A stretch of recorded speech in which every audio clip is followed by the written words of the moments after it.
Senate will come to order. Mr. Schaffler, please call the roll. Senators Amabile,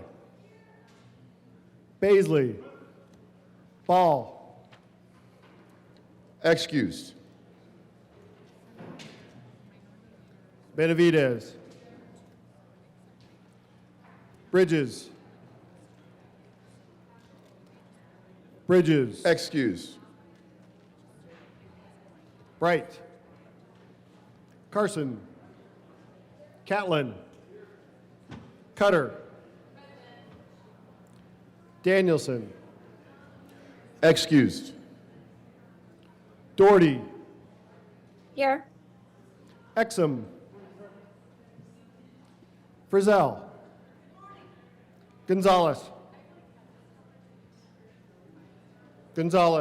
Excused. Hendrickson, Judah, Kip, Kirkmeyer, Colker, Lindstedt, Liston, Marchman, Mullica, Pelton B, Peltonar, Rich, Roberts, Rodriguez, Simpson, Snyder, Sullivan, Wallace, Weissman,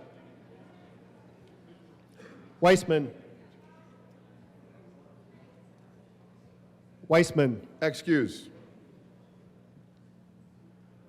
Zamora Wilson.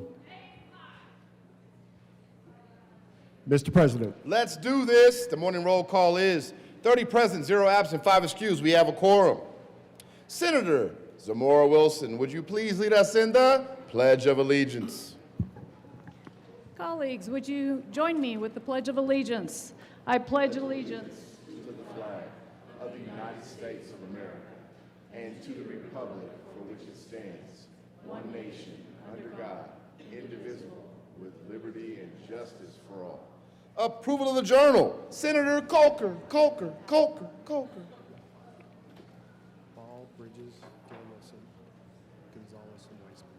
Thank you, Mr. President. I move that the Journal Friday, March 20th, 2026 be approved as corrected by the Secretary. You've heard the motion. All those in favor say aye. Opposed, no. That makes sense, but the ayes have it, and that motion is adopted.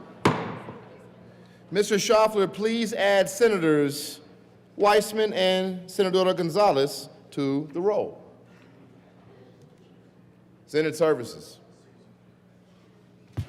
Correctly printed, Senate Bill 144 and 145, correctly engrossed. Senate Resolution 5, correctly revised. House Bill 1191, correctly re-revised. House Bill 1038, 1136, and 1185, correctly enrolled. Senate Joint Resolution 17, Senate Resolution 5.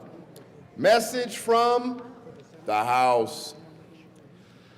The House has passed on third reading and transmitted to the revisor of statutes House Bill 1299 and House Bill 1102, amended as printed in House Journal March 17, 2026. House has passed on third reading and transmitted to the revisor of statutes House Bill 1126, amended as printed in House Journal March 19, 2026. House has passed on third reading and returns herewith Senate Bill 4. Mr. Schaffler, before he leaves, he left. He's coming back. Please add Senator Bridges to the roll. Message from the revisor. We herewith transmit without comment as amended House Bill 1102, 1126, and 1299. Delivery to the governor. To the governor for signature on Friday, March 20th, 2026 at 3:30 p.m. Senate Bill 11, 16, and 32. Moments of personal privilege, Mr. Majority Leader. Thank you, Mr. President. I move the Senate proceed out of order for moments of personal privilege. You've heard the motion. All those in favor say aye. Opposed, no.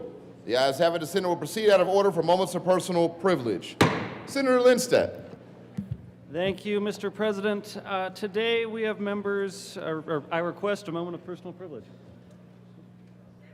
Granted? Granted. Cool, thank you. Thank you, Mr. President. Today we have many of my constituents and many folks from around the state from the Persian Cultural Circle over here.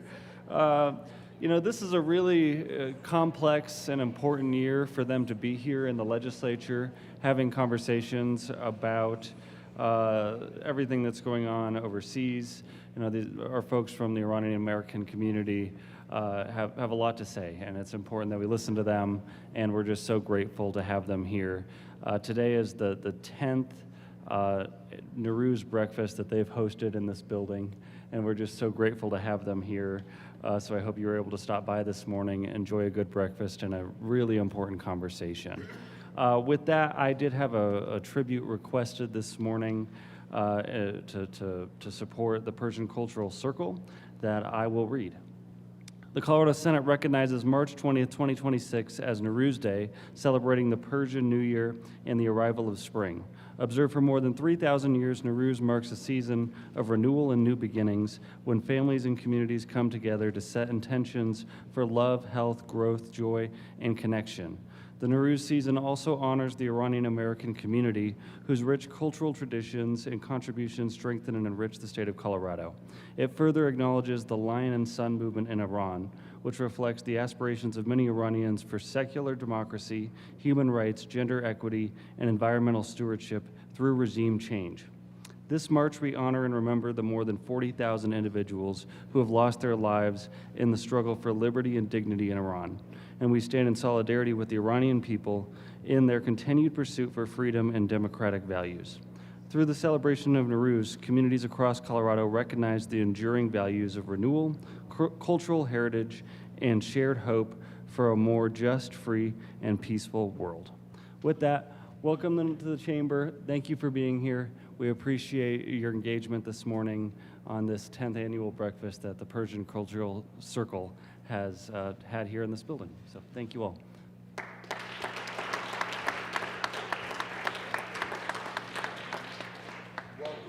Welcome to the Senate. Further moments. Are there further moments? There is another moment of personal privilege. Senator Judah.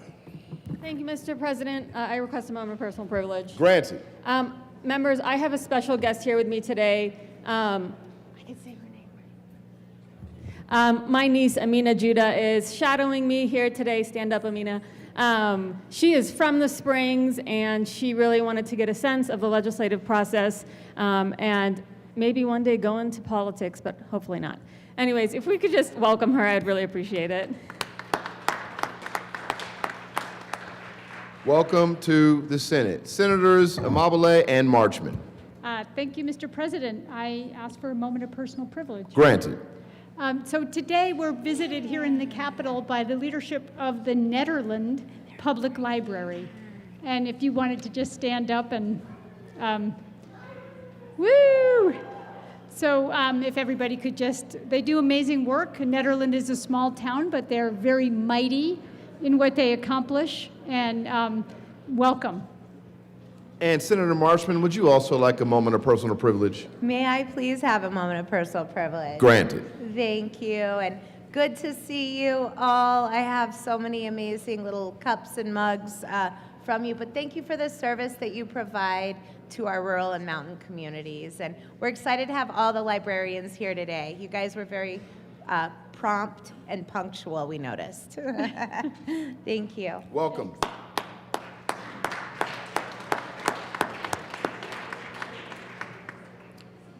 Seeing no further moments of personal privilege, third reading of bills, consent calendar.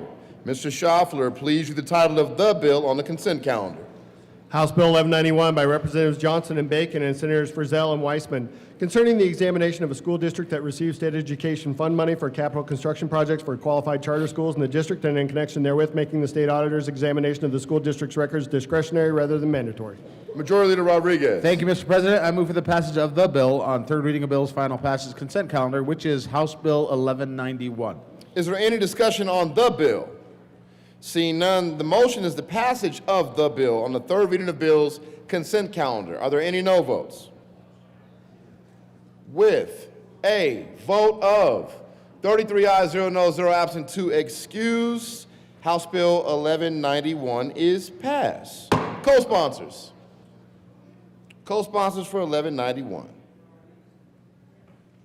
It's a cold world out here. Oh, Senator Judah.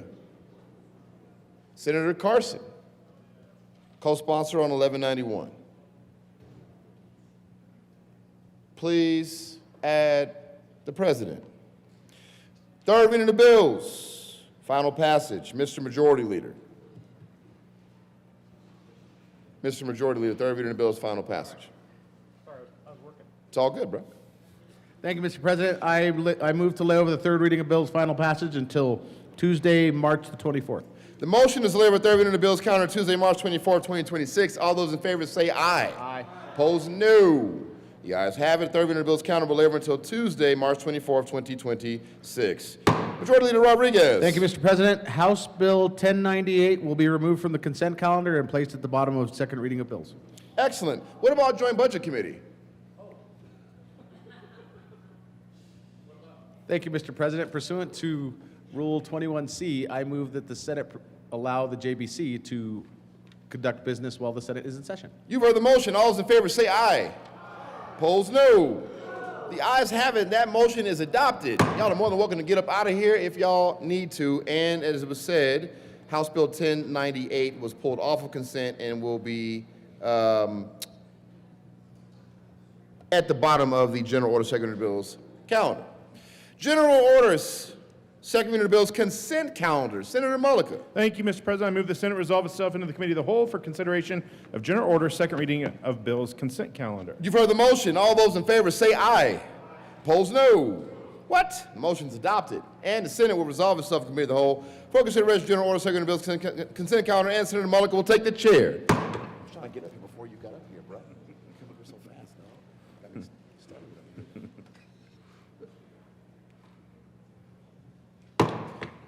The committee will come to order. The court rule is relaxed. Will the clerk please read the titles to all the bills on the general order, second reading of bills consent calendar? House Bill 1180 by Representatives Marshall and Gonzalez R. and Senator Henderson concerning the continuation of the Business Intelligence Center Advisory Board and in connection therewith implementing the recommendations of the Department of Regulatory Agencies 2025 Sunset Report by repealing the advisory board. House Bill 1189 by Representative Espinosa and Senator Snyder concerning property held by a community property spouse subject to the Uniform Community Property Disposition at Death Act. Majority Leader Rodriguez. Thank you, Mr. Chair. I move for the passage of the two bills on general order, second reading of bills consent calendar, which are House Bill 1180 and House Bill 1189, and there are no committee reports. Is there any discussion? The motion before the body is the adoption of House Bill 1180 and House Bill 1189. All those in favor say aye. All those opposed, no. The ayes have it, and those House bills are adopted. Majority Leader Rodriguez. Thank you, Mr. Chair. I move the committee rise and report. Motion before the body is to rise and report. All those in favor say aye. All those opposed, no. The ayes have it. We will rise and report. You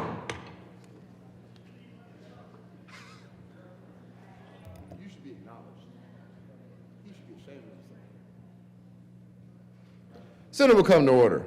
Senator Mullica. Thank you, Mr. President. The committee has had a number of bills under consideration. Will the clerk please read the report? March 23rd, 2026. Mr. President, your committee of the whole begs leave to report has had under consideration the following task bills, being the second reading thereof, makes following recommendations thereon. House Bill 1180, House Bill 1189, passed on second reading in order to revised and placed in the calendar for third reading and final passage. Senator Mullica. Thank you, Mr. President. I move for the adoption of the report. The motion is the adoption of the Committee of the Whole report. Are there any no votes? With a vote of 33 ayes, 0 noes, 0 absent, 2 excused, Committee of the Whole report is adopted. House Bill 1180, House Bill 1189, passed in second reading, order revised, placed in the calendar for third reading and final passage. General orders, second reading of the bills. Senator Mullica. Thank you, Mr. President. I move the Senate resolve itself into the Committee of the Whole for the consideration of general orders, second reading of bills. You've heard the motion. All those in favor say aye. Opposed, no. The ayes have it. That motion is adopted. The Senate will resolve itself in Committee of the Whole for consideration of general orders, second reading of bills, and Senator Mullica will take the chair.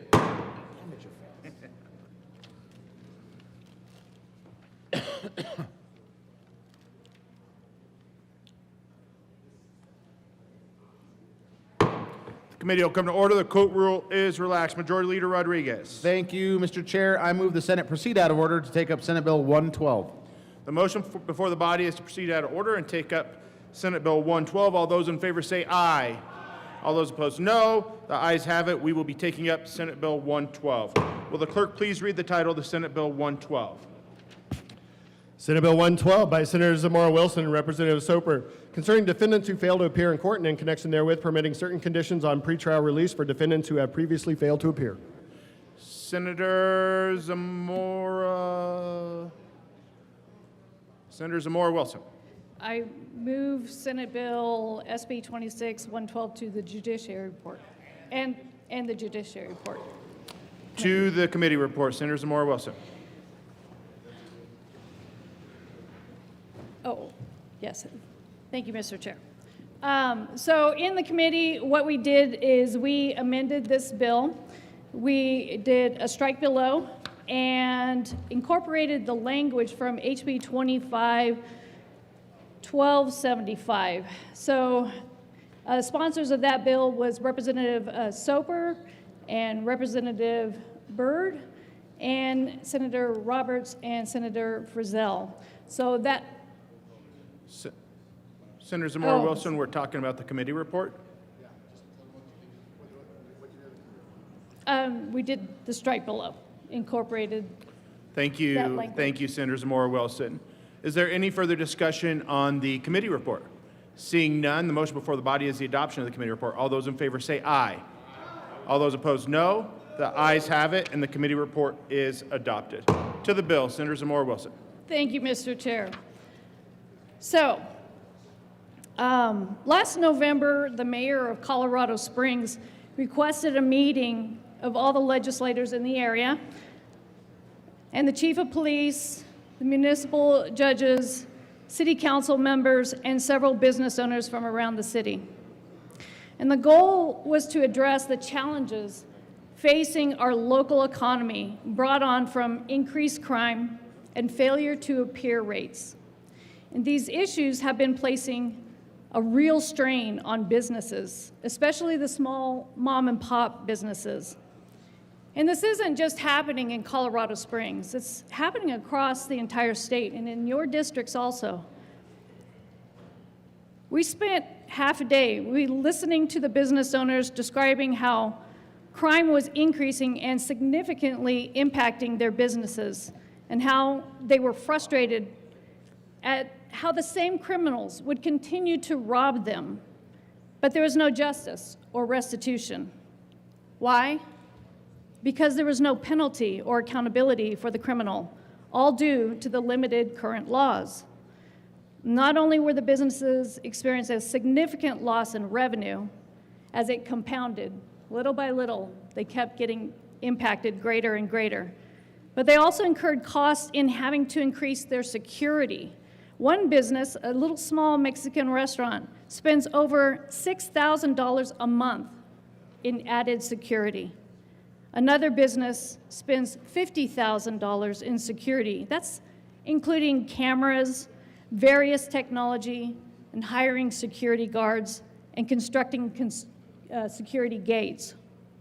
Again, these are significant costs, especially to these small businesses. And then add the fact that they're incurring losses in revenue due to stolen goods, decreased consumers, due to increased crime and increased insurance rates. These businesses are getting pummeled.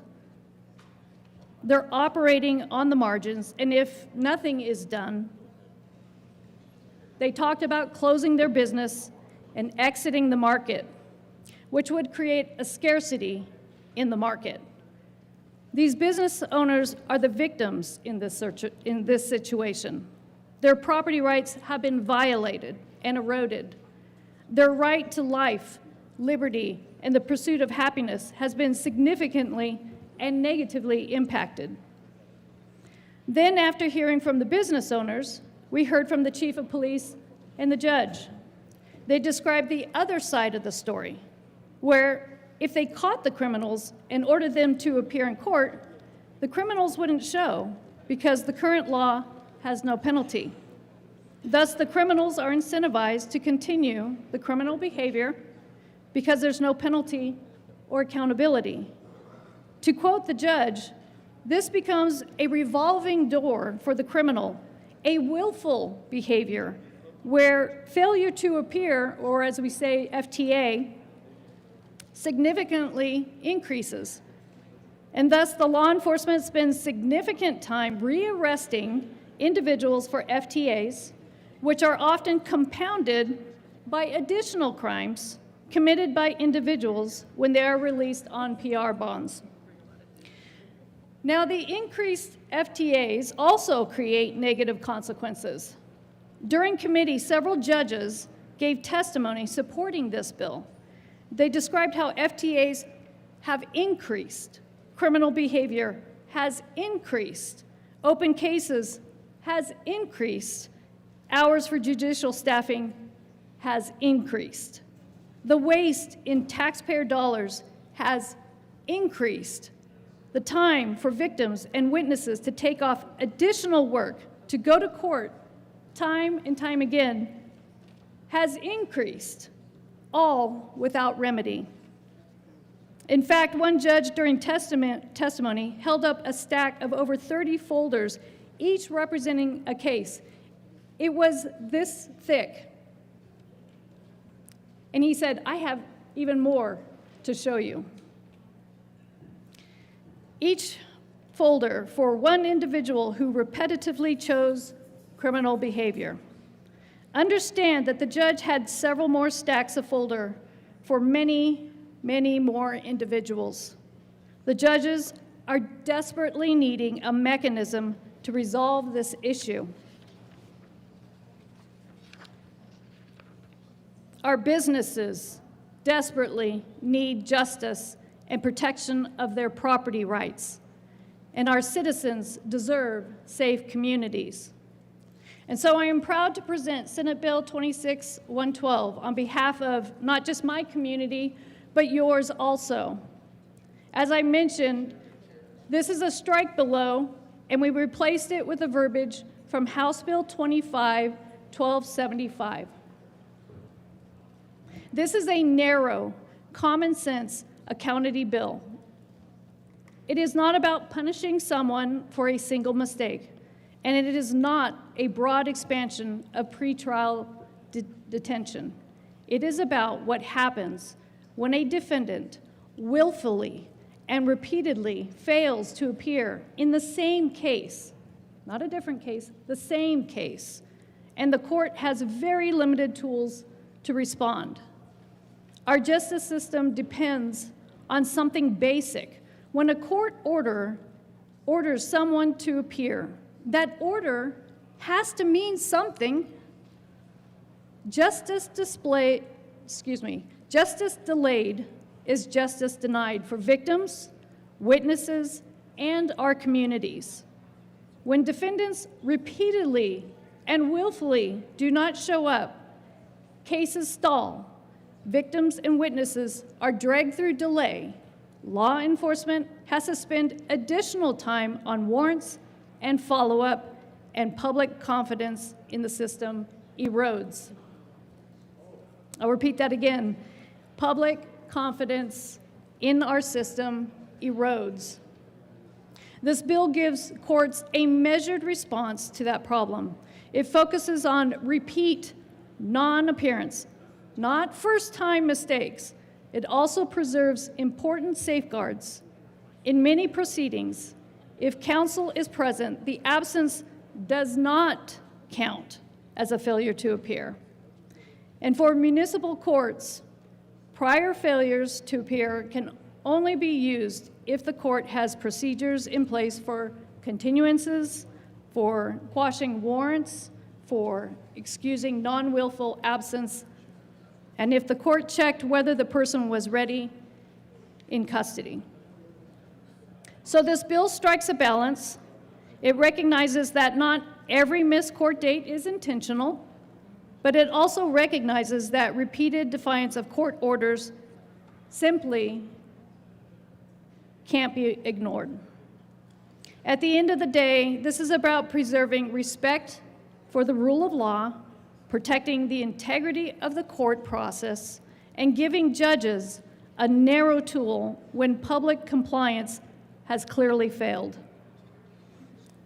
This bill has the support of the State Department of Public Safety, State Patrol, judges, law enforcement, business owners, and citizens. And I also want to say that from HB 25-1275, they had it at 2 FTAs. We made an amendment to make it 3. So again, I am proud to sponsor this. Our judges, our law enforcement, our community are desperately asking for us to pass this bill. So I urge an aye vote on SB 26-112. Thank you.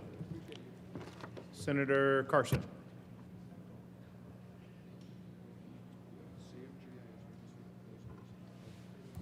Thank you, Mr. Chairman. Colleagues, I am pleased to join and commend the senator from the Air Force Academy on this legislation. I served with her on the Judiciary Committee, and I think she's done a fantastic job here of bringing an issue which needs to be addressed in our state.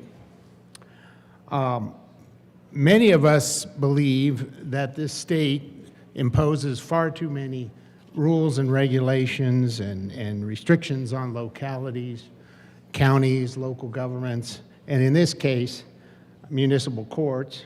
You know, if we really believe in the democratic process in this state, people at the local level ought to be able to run their lives and their communities as they choose.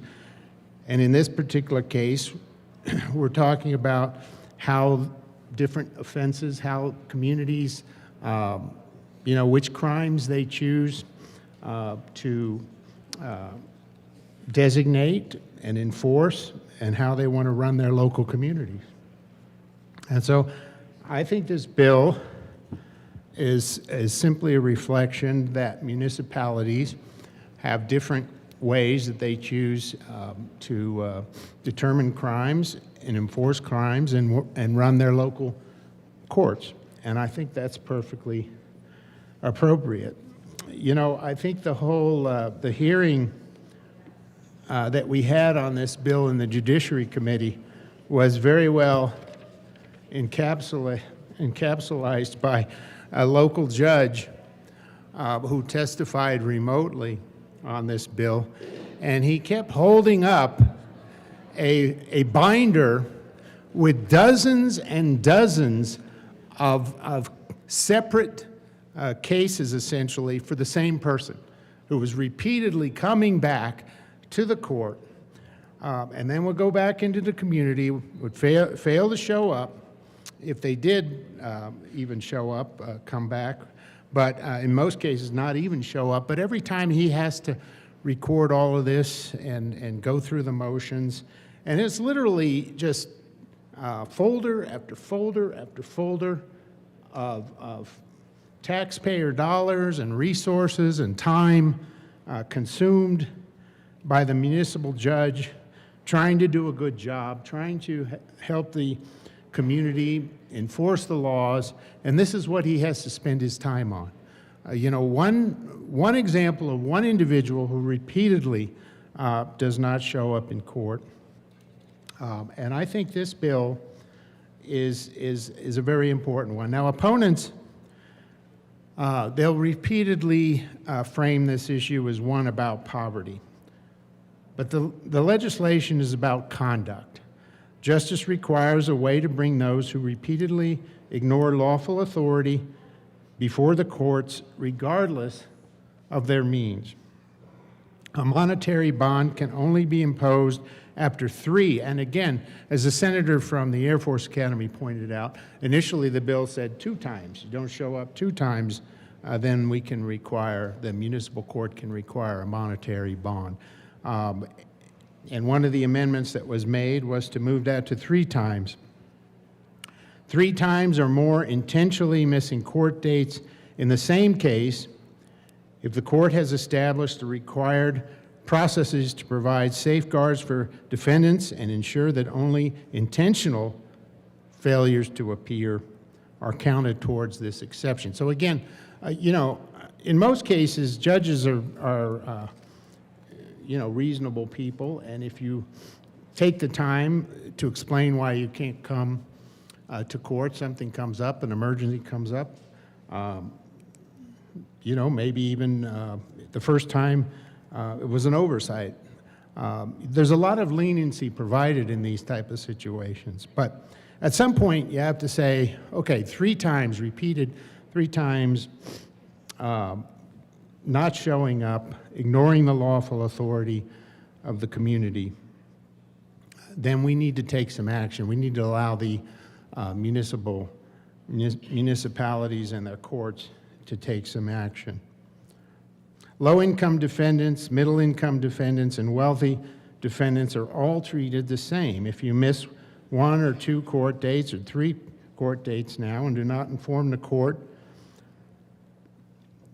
a judge does, you know, the judge should have the authority to impose a monetary bond, which they don't have that authority right now.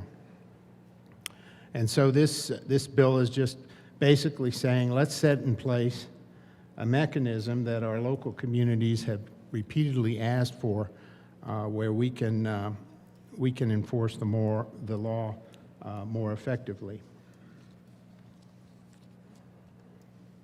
So let me read a couple of phrases from the in the committee report, the amended version of the bill.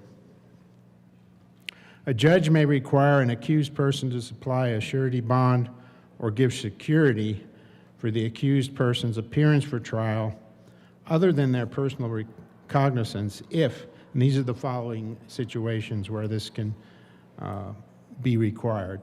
Number 1, the person fails to sufficiently identify themselves. Number 2, the person refuses to sign a personal recognizance.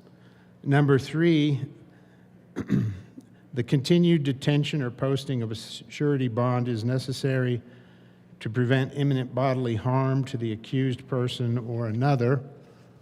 Number 4, the person has no ties to the jurisdiction of the court reasonably sufficient to assure their appearance, and there's substantial likelihood that the person will fail to appear for trial if released upon their personal recognizance. Number 5, the person has previously failed to appear for trial for an offense concerning which the person had given their written promise to appear. Number 6, there's an outstanding warrant for the person's arrest on any other charge, or there are pending proceedings against them for suspension or revocation of parole or probation. And this is really the main clause, number 7 here, that we're, I think, primarily emphasizing and concerned about, which is the person has previously failed to appear for a court proceeding as required by a court 3 or more times in the present case. So again, we're talking about repeated failures to appear for the same offense. You know, no adequate communication to the court, to the judge, using up the community's time, the judge's time, the taxpayer dollars on these issues. And so this goes on, and as I said, I think the best witness we had that day was the judge who held up a folder, you know, just showing dozens and dozens of cases where he has to have a recording of a failure to appear in the same case. And so those are some general comments on the bill, and then I will have an amendment. I believe my colleague from Castle Rock just wants to speak to the bill. So, Senator Frizzell. Thank you, Mr. Chair. So, along with my colleague from Frisco, we were sponsors of House Bill 1276 last year. But unfortunately, we were not able to bring House Bill 1276 to this chamber because it was killed in the House Judiciary Committee. And that's really unfortunate because this is important policy. This is really good policy. This is policy that if you are out talking to constituents, maybe you saw a few at your county assembly recently. If you're out talking to constituents, they worry about crime in Colorado. And that's one reason why I took up this bill last year. This bill is not just something that got dreamed up somewhere. This was brought to us by, I believe, the Colorado Municipal League because it's a problem. It's a huge, huge problem. And I agree. Most defendants who have a failure to appear are not going to commit a violent crime while they're on the run, but some do. And those that do significant harm to another person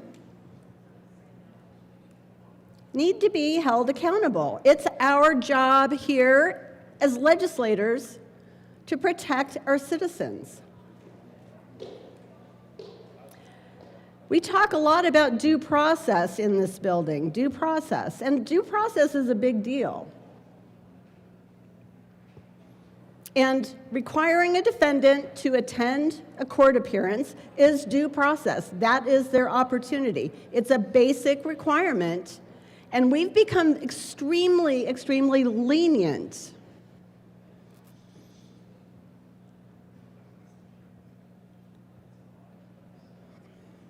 We have a problem that we have some over-lenient judges who are just letting criminals out on bond or no bond, and then they don't show up to court. That's what this bill is about. And you might say, well, you know, it's not that big a deal.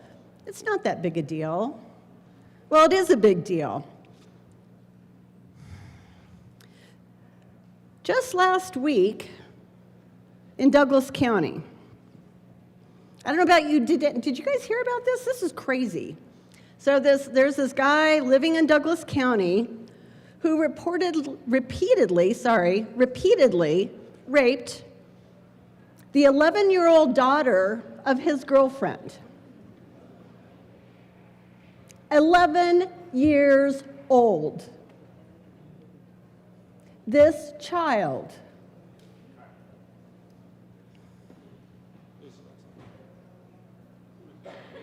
She was 11 years old when those assaults began. All right, I'll clarify that. She didn't get much support from her mother, unfortunately, but she did find help.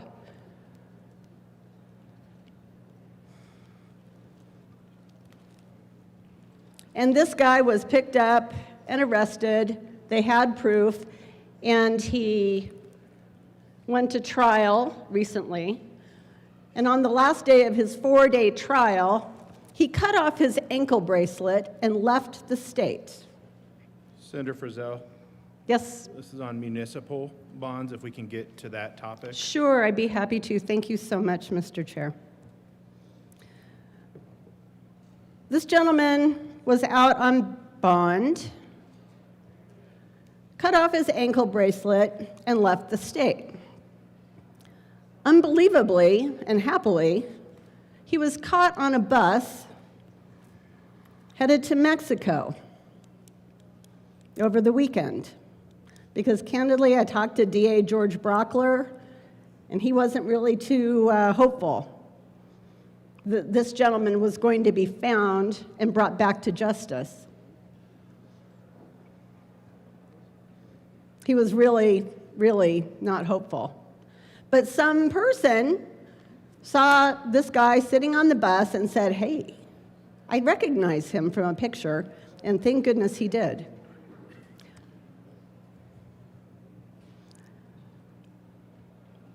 There's others. This is just recent. This is Douglas County, but I have several other registered sex offender who had previously been convicted of child abuse. Senatorial 5 is.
Come back to order. Senator Frizzell. Thank you, Mr. Chair.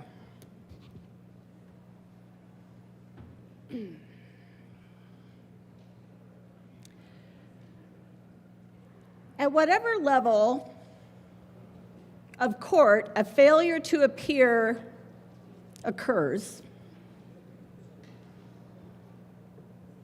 it impacts society. It impacts the judicial system, and it happens way too often. We heard from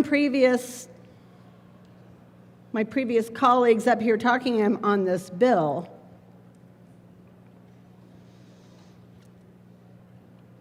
Senate Bill 112, that we have a rate of something like 39% failure to appear in different levels of courts.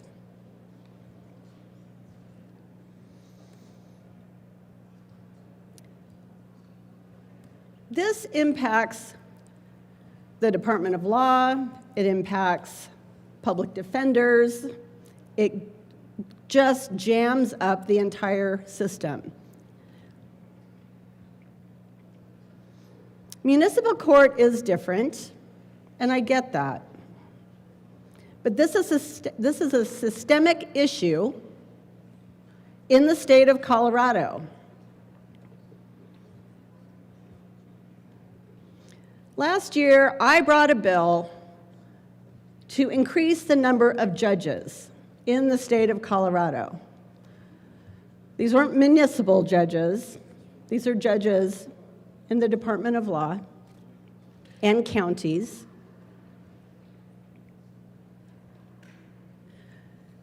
But here's the thing.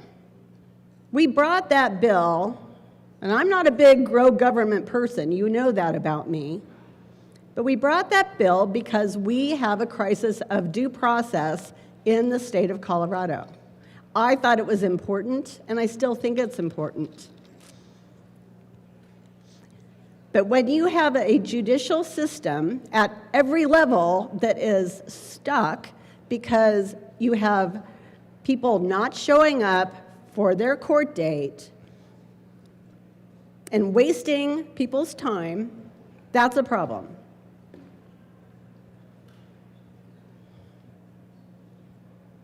And it keeps happening over and over and over again. Again, it is our job as legislators to protect our citizens. When somebody does something wrong, they should be held accountable, not just forget to come or intentionally avoid their responsibility. This bill is an important bill. I am grateful that we're going to have amendments because there are obvious concerns about, we have people who are homeless that just simply are sometimes not able to figure it out or get transportation. We also have situations where we have somebody who's picked up, they fail to appear because they are already being incarcerated for some other offense, and they simply can't appear. Those were some of the arguments that we heard last year on House Bill 1276. I think that we have ways of dealing with those situations. I know that the bill sponsor is very interested in dealing with those situations, and so I look forward to multiple amendments on this bill. Senator Rich.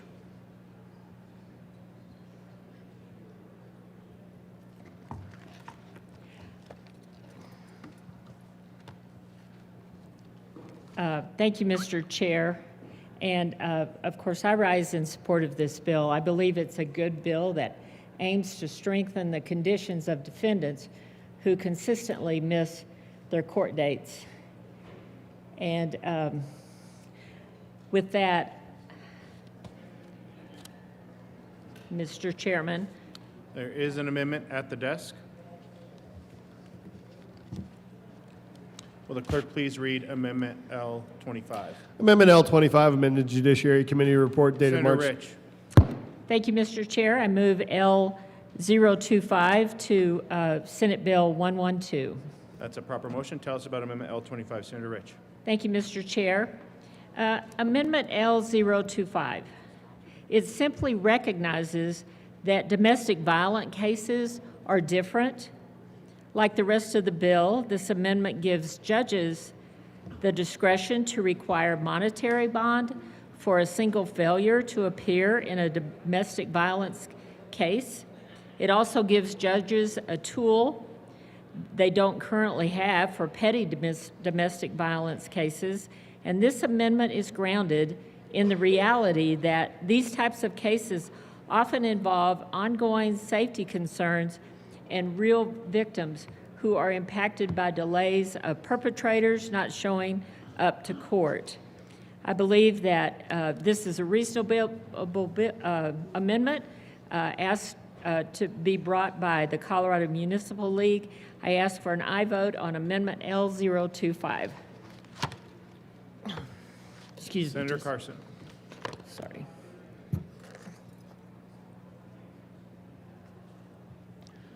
Thank you, Mr. Chairman.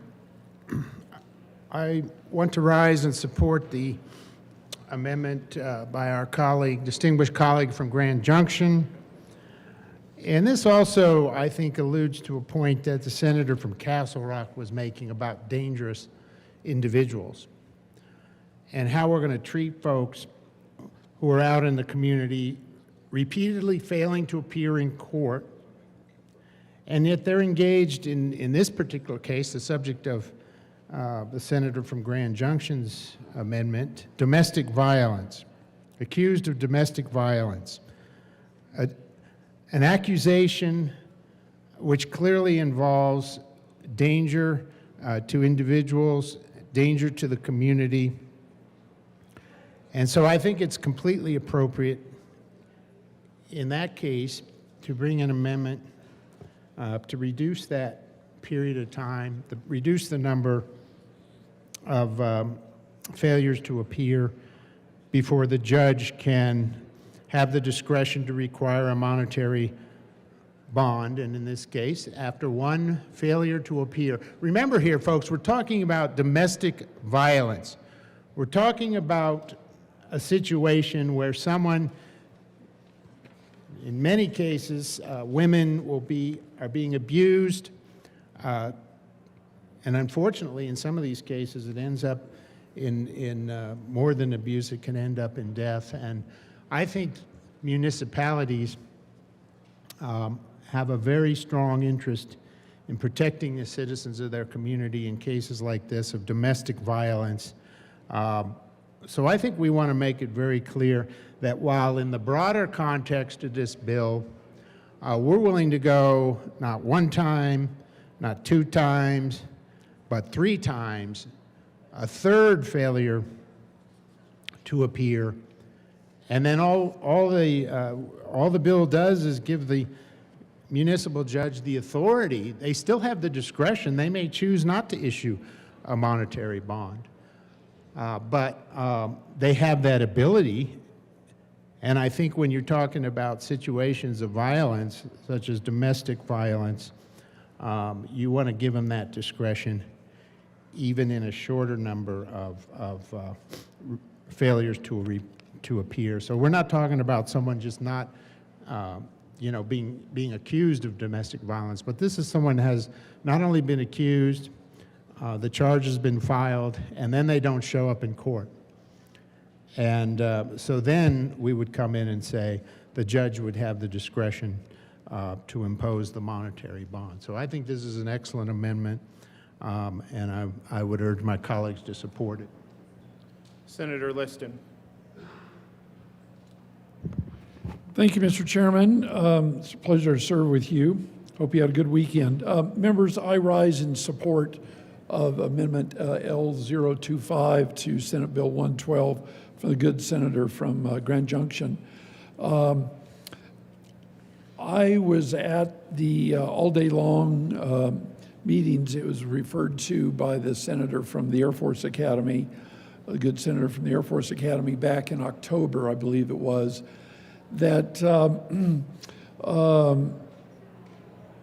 whole group of legislators from El Paso County, bipartisan, by the way, it was extremely bipartisan, north, south, east, and west from El Paso County. We were shown around different businesses and visited by one of the local judges. And he expressed, it was Judge Kane, as I remember correctly, Hayden Kane, who's a well-respected judge. And he expressed his, how frustrating it was for these various people who have been told to appear, and they just, in essence, blow it off. And, you know, we always talk about rights and responsibilities. These people are given their rights, but they show no responsibility to appear. And all the good senator from Grand Junction is trying to do is that in extreme cases like domestic violence, I don't think there's anybody here in this chamber that condones any form, shape, or fashion of domestic violence. And when that occurs and a person has been adjudicated to appear and they don't appear, that is a slap in the face to our justice system. So all we're trying to do with Amendment L025 is that if they don't appear with a case of domestic violence, that there should be some consequences, you know, a fine or a monetary bond or something. So I stand in strong support.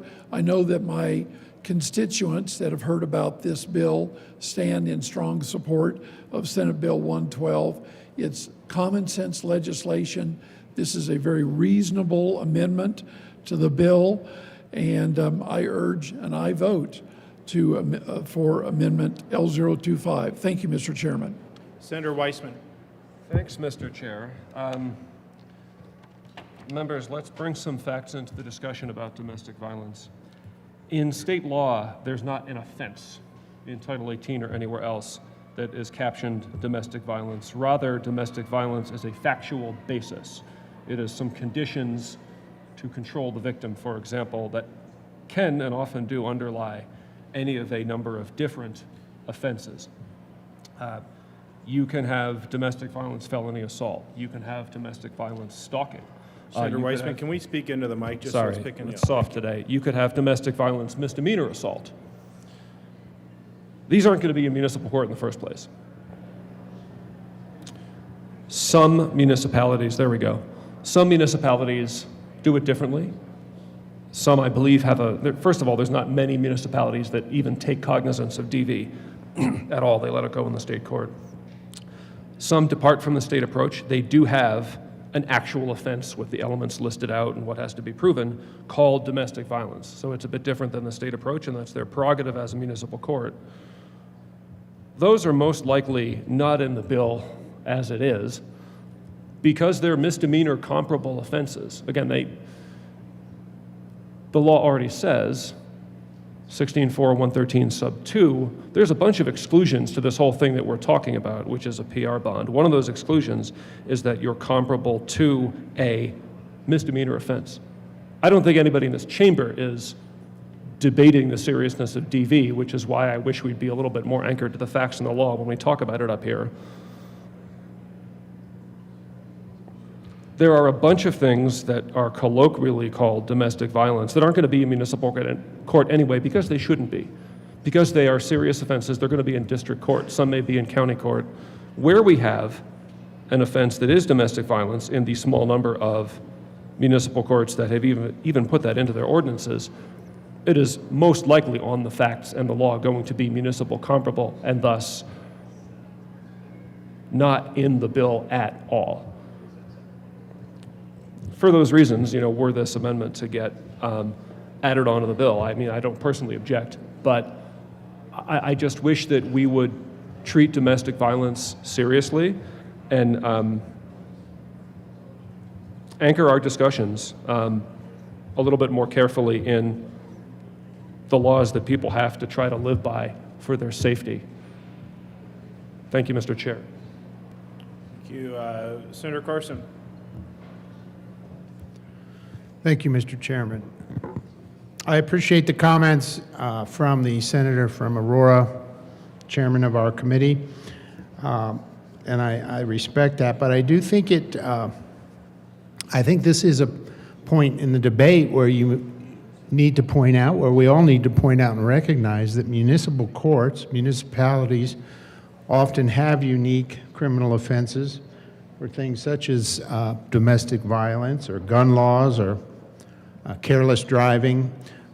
These type of things, the lowest level courts in the municipalities may want to have a different offense, a different means of dealing with criminal activity in their communities than the states or even the federal courts. So I think that is a big part of this bill. One of the main points of this bill is that municipalities are different, and we need to give them more authority to enforce their laws. And I think what we have seen here so far this morning is we have seen comments most recently by the senator from Colorado Springs supporting this amendment. Obviously, the senator from the Air Force Academy has spoken eloquently on this issue of needing to give municipal courts more authority. The senator from Castle Rock carried this legislation last year, and it has been incorporated into this bill. I don't understand why it didn't pass last year, but we're going to keep making a run at this kind of thing. The senator from Grand Junction has offered this completely appropriate, I think, amendment. And what I think this shows you is that our constituents are talking to us about this issue. We're hearing from our constituents all across the state that we want municipal courts to have more authority to deal with these situations where people repeatedly fail to appear in court. Excuse after excuse after excuse. You know, we all want to be sympathetic to people who have challenges in life. It might be, much of the discussion in these cases seems to be, well, some of these folks are homeless. Some of these folks may be addicted to alcohol or drugs. Some of these folks may be in a poverty situation. And so we certainly understand the need to be sympathetic, but at some point, I don't think it helps people when you continually have this attitude of, well, your situation exists, it's different, so you don't have to, like the rest of the community, you don't have to appear in court. We're going to send that message that we don't care if you don't show up one time. We don't care if you don't show up 2 times. We don't care if you don't show up 4 or 5. Or in the case of the one judge who testified, I can't remember the exact number, maybe when the senator from the Air Force Academy comes back up here, she will have the exact number. But I seem to recall it was something about 75 times that this particular individual had failed to appear. And yet the judge is just tremendously frustrated. You know, he's told, yes, sir. Thank you, Mr. Chairman. I just simply wanted to make the point that there are unique situations in the municipal courts, and I think this particular amendment recognizes that and helps us to emphasize the importance of this bill. Is there any further discussion on Amendment L25? Senator Zamora Wilson. Thank you, Mr. Chair. As my colleague from Colorado Springs had mentioned, that our mayor, who is not a Republican, gathered the legislators, the judges, the city councils, the chief of police, the businesses. It was truly bipartisan. And this amendment just raises the threshold. Excuse me. We're on 25.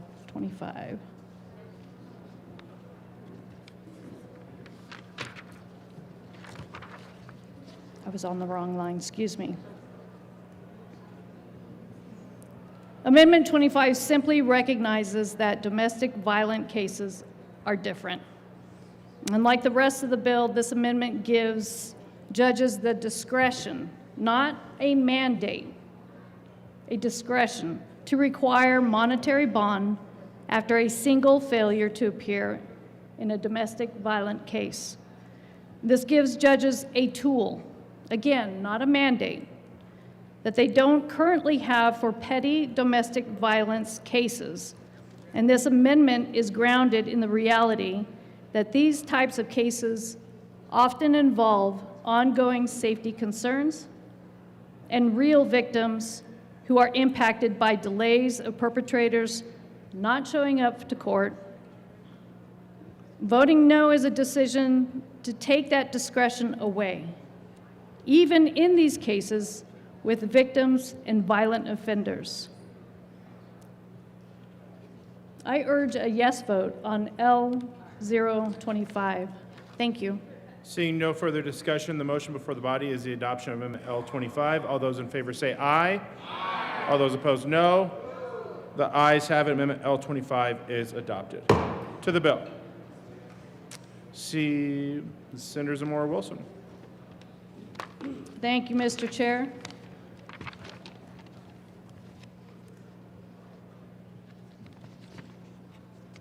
Senator Zamora Wilson. So, again, as I had mentioned, the importance of this bill.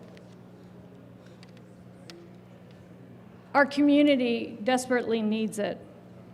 And so with that, I have another amendment. There is an amendment at the desk.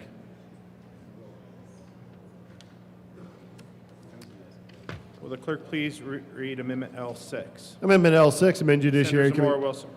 I move L006 to Senate Bill 112. That's a proper motion. Tell us about Amendment L6, Senator Zamora Wilson. Thank you, Mr. Chair. And so, because this is so important, this amendment is going to raise the threshold to 5. From 3 failure to appears to 5 failure to appear. It is that important that this passes.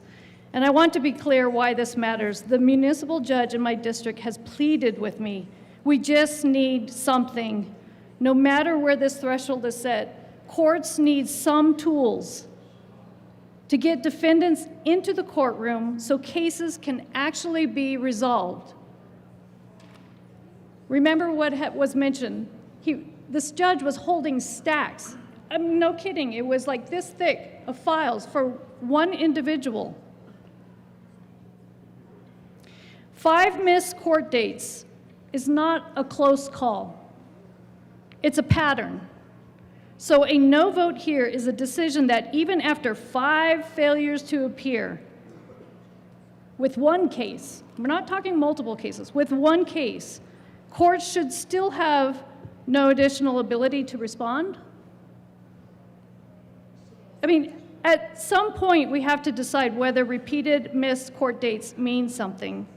So I urge a yes vote on L006.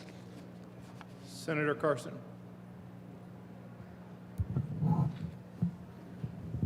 Thank you, Mr. Chairman. I want to support the amendment by our colleague from the Air Force Academy. And I think the point here is that, what is the point at which we could all agree that ongoing repeat after repeat failure to appear is one where we should give the judge, the local municipal judge, the opportunity at least. Again, it's not mandatory because, as we've stated philosophically, we don't think the state should be coming in and mandating things for municipal courts.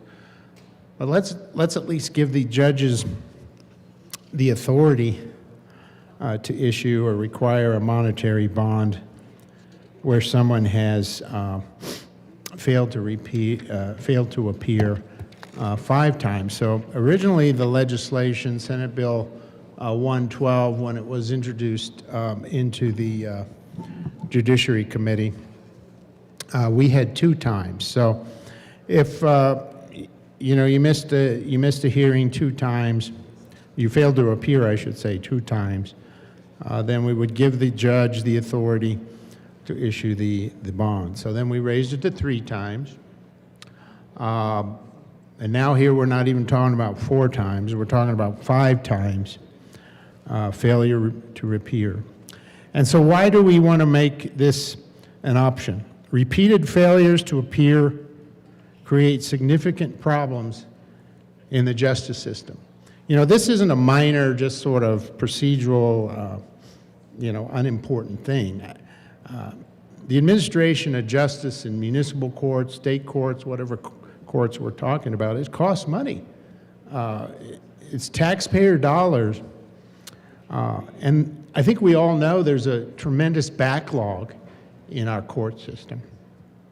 People can't get their cases heard. And many situations occur where the judges are frustrated. We even have, we have difficulty retaining judges, quite frankly, in this state because of the frustration level with their inability to carry out their jobs in an efficient, productive, and cost-effective manner. And so repeated failures to appear create significant problems in the justice system. When defendants repeatedly miss court, victims and witnesses must return multiple times. People often have to take additional time off of work. We don't think about that. I think the senator from the Air Force Academy made that point pretty loudly when we first started talking about Senate Bill 112. What is the impact on our community? What is the impact on our small businesses? What is the impact on families and law-abiding citizens trying to carry out their lives? Well, they're going to have to, if they're witnesses to a particular crime being committed, then they're constantly told, well, you got to come to court to be a witness, but then the person doesn't show up, so sorry about that. We'll get in touch with you the next time you need to come, or the third time you need to come, or the fourth time you need to come, or the fifth time you need to come. Cases are delayed for months or years. Justice delayed is justice denied for victims, for witnesses, and for the communities involved. Courts utilize significant resources, issuing warrants and rescheduling hearings instead of resolving cases. So remember, Senator Carson, we are to an amendment that is changing this from 3 to 5. So if we can try to stick to what the amendment is, please. Well, Mr. Chairman, with all due respect, I do think when you're talking about an amendment imposing the right of the judge, or giving the judge the right to impose the bond after 5 times, I'm simply making a point that it's necessary because we have to continually call all these people back, and we have to continually issue warrants every single time. And so this just goes on and on and on.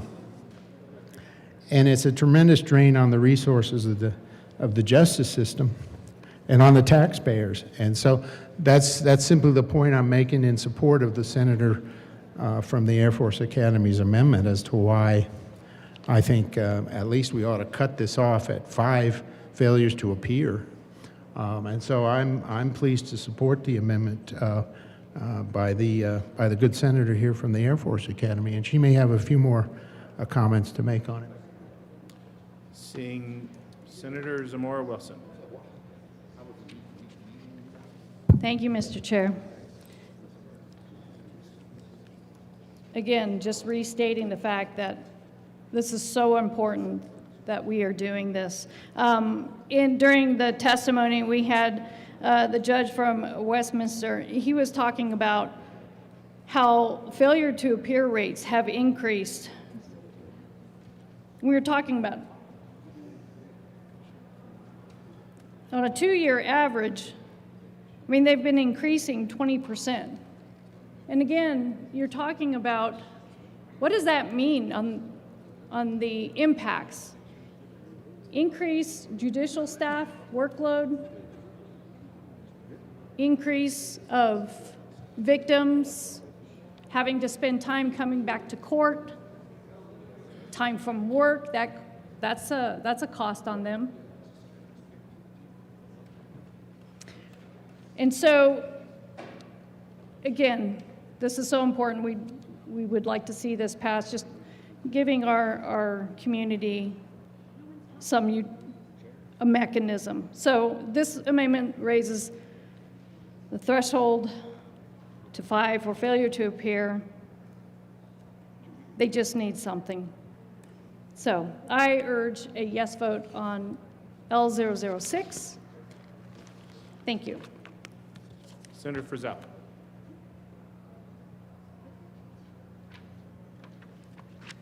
Thank you, Mr. Chair.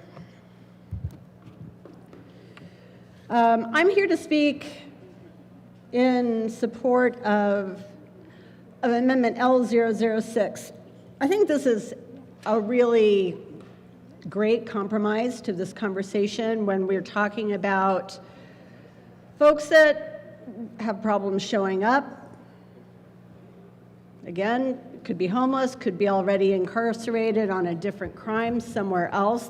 As it turns out, the courts don't talk that well with one another. This raises lowers the bar, actually, and allows those municipal courts to say, you know what, we're going to be more lenient. I think that this is really important. This is why.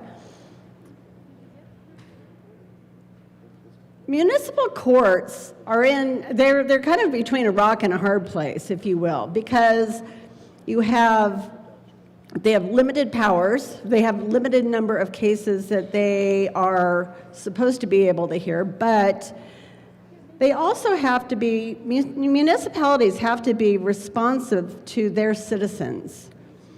And one thing that has happened with municipal courts lately, and this is just an example, so I don't want to deviate too far from Amendment L006, because this matters, but I think it was last year, the Supreme Court ruled that, hey, you know, municipalities, you are limited by state standards as far as sentencing goes. You can't exceed. You can't create harsher sentences. And while I get that particular train of thought, it really disables municipalities from addressing some really significant issues that exist in especially the Denver metro area, Colorado Springs. If you have a municipality that's seeing an extraordinarily high rate of crime, say retail theft, we'll just pull that one out, because that's a huge issue in some municipalities, and they really want to say, you know what? You come to Castle Rock, and we're going to prosecute you for retail theft. You're not going to get a slap on the hand. And retail theft is one of those significant crimes that continues to increase everybody's cost of living. Whether you're stealing a roll of toilet paper or a box of diapers, or a DeWalt drill, or there's different dollar amounts, right? And overall, this has been identified as a significant problem in the state of Colorado. But back to Amendment L006. Our municipalities need the flexibility to deal with their own problems. They need the ability, just as counties do, to create communities that meet the expectations of their citizens. That's why this bill is important. That's why this amendment, L006, is important. They should have that flexibility, and they're asking us to give them that flexibility. Municipalities aren't coming to the legislature 2 years in a row for this particular policy just for no reason. It's because they need it. They're asking for it. They want the ability to address what is it's creating a due process crisis for those folks who do show up, who are going to participate in their own due process, because it's extending the time frame for which for those folks to actually get through their process and move forward with their lives. But if you have a court system that is so backlogged that it's going to take you a year or 18 months or however long it is to get through your municipal court backlog, because you have people who consistently fail to appear, and there's nothing that those municipalities can do about it, that's a problem. This is just putting a tool in the toolbox of municipalities. So I ask you to support L006. Thank you. Seeing no further discussion, the motion before the body is the adoption of Amendment L006. All those in favor say aye. All those opposed, no. The ayes have it. Amendment L006 is adopted. To the bill. Senator Carson. Thank you, Mr. Chairman. Wow, that was encouraging. We got an aye vote for that, so at least we have established that a failure to appear 5 times, we can give the municipal judge some authority to issue a cash bond, a monetary bond. So back to the bill here and why we're here. As I was saying earlier, you know, I think it's important to point out all of the resources that get consumed in these ongoing failure to appear cases. You have all of the, we talked about the time that the judge has to take on these cases, case after case, with a failure to appear. All of that has to be documented, has to be recorded. You have the work of the judge, you have the work of the clerk of the court, you have the work of other officials in the judicial system.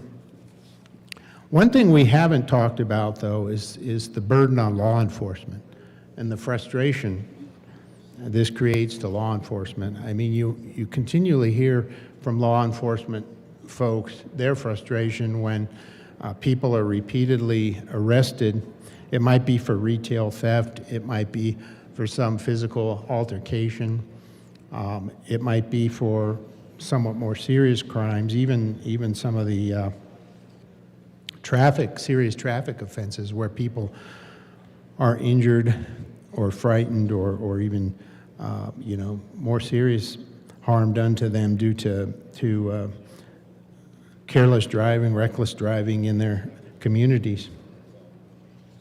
And so what I'd like to do at this point, I think it's important to add a little more verbiage to the declaration portion of this bill, Senate Bill 112. And so I have here an amendment at the desk. There is an amendment at the desk. Will the clerk please read Amendment L28? Amendment L28, amend the Judiciary Committee report dated March 9, 2026, page 1, line 3, strike section 1 and substitute. Section 1, legislative declaration. The General Assembly finds and Senator declares. Carson. Thank you, Mr. Chairman. What this amendment does, this is Amendment L028. I move Amendment L028. That is a proper motion. Senator Carson, tell us about Amendment L28. Thank you, Mr. Chairman. So this amendment, I think, is important to add to the legislative declaration language of the bill to simply recognize that municipal courts have different roles. They have different, they're often enforcing different offenses. Amendment L028 adds a simple but important recognition that municipalities can and do have offenses that do not have a direct comparable offense in state law.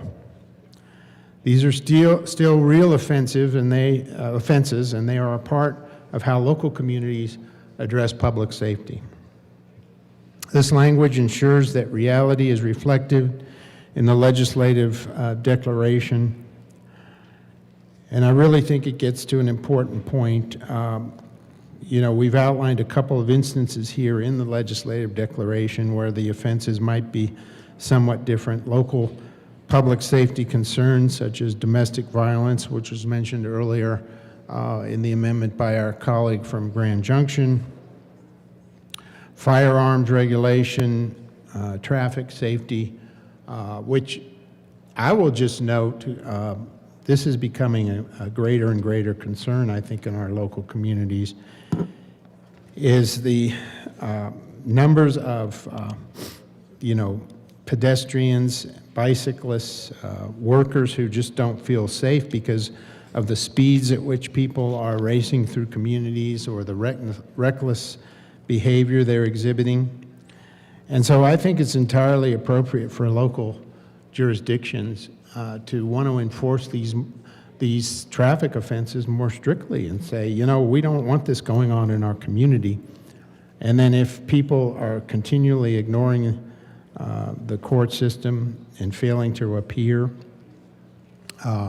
that we want to give our municipal judges the authorities they need and they've asked for to enforce the law. So, this amendment I think is pretty straightforward, pretty simple, and I would urge an aye vote for it. Senator Weissman. Thanks, Mr. Chair. Members, I've been Senator trying to Weissman, not... again, can we just speak into it? There you go. Mics are challenging today. I've been trying to not get too much in the weeds of the various amendments that members on this side of the aisle are bringing forward. But I do want to say something about this one, and I'm going to ask for a no vote, and I want to say a little bit about why. The narrative here keeps veering into crimes that are never in municipal court anyway, or that if they are in municipal court, they've never been in the bill because they've been carved out of the section of statute from the minute the statute was laid down on the books in 2019. Driving at a high speed, this kind of thing. Again, where you're committing a more serious traffic offense, you may find yourself in state courts in the first instance, or I would direct members' attention to 64113 sub 2. Again, excluding certain of the more legitimately more serious traffic type offenses that we don't want to give the grace of a PR bond to in the first instance. The senator from Highlands Ranch spoke to the court case that was decided by the state Supreme Court last year, saying, I think correctly, that where elements are similar, a municipal court may not impose a greater penalty than state law imposes, because we have this thing called the U.S. Constitution that prohibits that. Comparable language in the Colorado State Constitution as well. There is this gray zone that the court didn't quite reach. Conduct where there's not perfectly a state law analog. Because that question was not reached by the state Supreme Court, because I think it's actually a pretty serious question, and one that I don't think that we should just kind of casually decide by way of a ledge deck amendment on the floor here. I'm going to suggest that this question not be taken up in this way, and that we vote no on L28 to 112. Senator Zamora Wilson. Thank you, Mr. Chair. Again, L028, it just adds a simple but important recognition that municipalities can and do have offenses that do not have a direct comparable offense to state law, and these are real offenses, and they are part of how local communities address public safety. So this language just ensures that reality is reflected in the legislative declaration, and I ask an aye vote on L028. Thank you.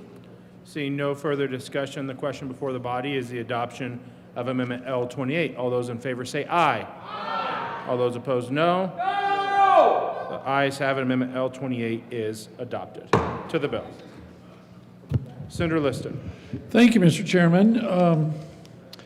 Members, we're continuing to make good progress on Senate Bill 112. Thank you for your attention. And I want to commend the senators for trying to take a good bill and make it better, because sometimes, as we all know, when it goes through the committee process, we don't get it all right. It takes work. And so I want to thank all the senators on both sides of the aisle for paying attention to this really important bill. And with that in mind, Mr. Chairman, I do have an amendment. There is an amendment at the desk. Will the clerk please read Amendment L33? Amendment L33, amend the Judiciary. Senator Liston. Thank you, Mr. Chairman. Mr. Chairman, I move Amendment L033 to Senate Bill 112. That's a proper motion. Tell us about Amendment L33. Very Senator good. Liston. Well, members are going to do two things. First of all, what this amendment does is it clarifies. Like I say, we're trying to really focus in and so that we all fully understand the nuances of what we're trying to accomplish when it comes to this important piece of legislation about failure to appear. What this amendment does is clarifies that the bill is focused on repeated conduct. I repeat that, repeated conduct, not a simple idle mistake. We're not trying to hurt a person that has somehow maybe forgotten, or they got sick, or for some reason was not able to appear. It's for repeated conduct. It reinforces that the intent here is to address patterns of failure to appear, which are situations where individuals are repeatedly ignoring their court obligations, which has been talked about extensively by the good senator from Castle Rock. It helps make make the purpose of this bill very explicit. And so with that in mind, members, I want to read you, this changes the legislative declaration, and I'll read it to you, what it does, so that if you don't have a copy of the amendment, under Section 1, under the legislative declaration, the General Assembly finds and declares that this act includes safeguards ensuring monetary bond may only be imposed after multiple intentional failures to appear and after courts have established appropriate notification and compliant procedures. So if you have made a mistake and you didn't appear, this doesn't apply. But if you're continuously basically thumbing your nose at the court and the judicial process and the judge and all of the hard work and time and effort, and especially the money that goes into this, that there should be a consequence. So it's a very, very reasonable amendment, members. I urge an aye vote on Amendment L033. Thank you, Mr. Chairman. Senator Carson. Thank you, Mr. Chairman. And I want to commend the senator from Colorado Springs for this amendment. I certainly support it. I think what he's doing here is very important to the legislative language here, is to really put a fine point to emphasize, what we're talking about here are deliberate, ongoing failures to appear, deliberate flaunting of the rules and the laws, and consuming time and taxpayer dollars. These are not situations where mistakes are being made. As I mentioned earlier, the courts are pretty reasonable about these things. If you indicate some reason why you can't appear, then you're given some leniency by most judges. May not always be the case, but I think most judges that I've experienced are pretty reasonable people, and they give people opportunities to reappear if they can't make it one time. But these are, what the senators from Castle Rock's amendment does is it just makes it clear. We're talking about a pretty clear cases, pretty narrow situation where you have individuals who are just repeatedly, time after time, failing to appear in court. So I think it's a good addition to the bill, and I would urge support for Amendment L033. Senator Zamora Wilson. Thank you, Mr. Chair. And just reiterating, this is focused on repeated conduct, not just a single mistake, and this just makes the purpose of the bill more explicit. I urge an aye vote on L033. Thank you. Seeing no further discussion, the motion before the body is the adoption of Amendment L33. All those in favor say aye. Aye. All those opposed, no. The ayes have it. Amendment L33 is adopted. To the bill, Senator Carson. Thank you, Mr. Chairman. Back to the bill here. So it is good that we're making improvements here as we move along, because I think this bill is a very important one, an opportunity for the state senate and the legislature in general to send a message that we support our municipalities, we support our municipal judges. And so I was pleased that the first legislative declaration I offered as an amendment was accepted. So I have another one here that I would like to offer. There is an amendment at the desk. Will the clerk please read Amendment L30? Amendment L30, amend the Judiciary Committee report dated March 9, 2026, page 1, line 3, strike Senator section Carson. 1. Mr. Chairman, I move Amendment L030. That is a proper motion. Tell us about Amendment L30, Senator Carson. Thank you, Mr. Chairman. So again, this is an addition to the legislative declaration, which I think would constitute an important addition. It simply states that the General Assembly finds and declares that repeated failures to appear delay resolution of cases, require additional court and law enforcement resources, and impose burdens on victims and witnesses who must repeatedly participate in the proceedings. So I talked about this earlier. You know, a lot of times we don't think about all the collateral issues involved here, the impact in general on the community. You know, maybe we're just focusing on, well, this is an individual who repeatedly fails to appear, and so we're going to give the judge the authority to impose a monetary bond. But we, I think, need to continually emphasize the tremendous cost and burden on the community. You know, if people are called to be witnesses in cases, they've got to be called back, warrants have to be reissued, the court has to re-engage, the judge has to go back, review the case, and so it just goes on and on. Time is consumed, taxpayer dollars are consumed, and as we mentioned earlier, the law enforcement, the folks that we asked to go out and work day after day to protect our communities, they get pretty frustrated when they have to constantly deal with the same individual who doesn't show up, maybe committing very similar crimes again because they're right there out on the street, whether it's retail theft, whether it's some sort of offense in the local community that the municipality chooses to enforce. And as the senator from Aurora accurately pointed out, the state Supreme Court did put some restrictions on how different some of those things can be, but I think we still have issues which the municipalities are asking for support and the ability to enforce, at least to make the system work efficiently.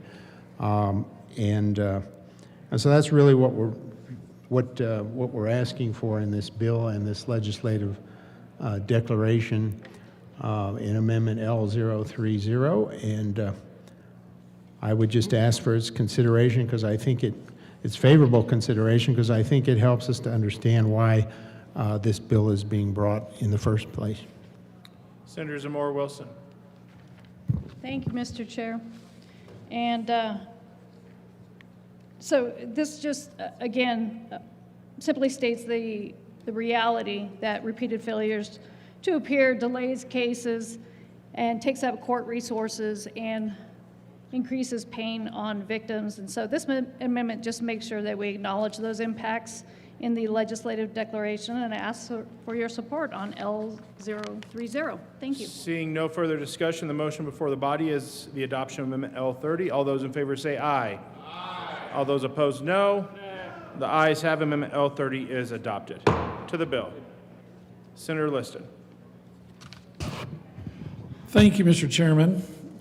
Boy, I tell you, some of these short people, when they come here and they turn down the microphone, I can't speak to it, so I'm raising the microphone, Mr. Chairman. Mr. Chairman, once again, we're having a good, honest, fair discussion about trying to improve a good, thoughtful, reasonable piece of legislation, and that is Senate Bill 112. And so we're trying to get it right. Like I had said earlier, is that a lot of times when bills, for the millions of people that are watching, when bills go through the legislative process, we don't always get it right out of the first committee or even in the first chamber. So we're really trying to fine-tune that. And with that in mind, Mr. Chairman, I have another amendment. There is an amendment at the desk. Will the clerk please read Amendment L31? Amendment L31, amend the Judiciary Committee. Thank you, Mr. Chairman. Mr. Chairman, I move Amendment L031 to Senate Bill 112. That's a proper motion. Senator Liston, tell us about Amendment L31. Very good. Members, what this does, this is dealing with basically the administrative burden language. It's been talked about once again by my colleagues, the good senator from Castle Rock, as well as the good senator from the Air Force Academy, is the administrative burden is that when, I'm not an expert in the court proceedings because I'm not an attorney, but I can't appreciate, all of the work that is done there. They're trying to give the accused all of their rights, due process, make sure that the I's are dotted, the T's are crossed. There's a lot of work that goes into this. And what we're trying to fine tune with Amendment L31 is that Amendment 31 just calls out the obvious administrative burden that repeated, once again, I underscore, repeated failures to appear put on the courts and on law enforcement.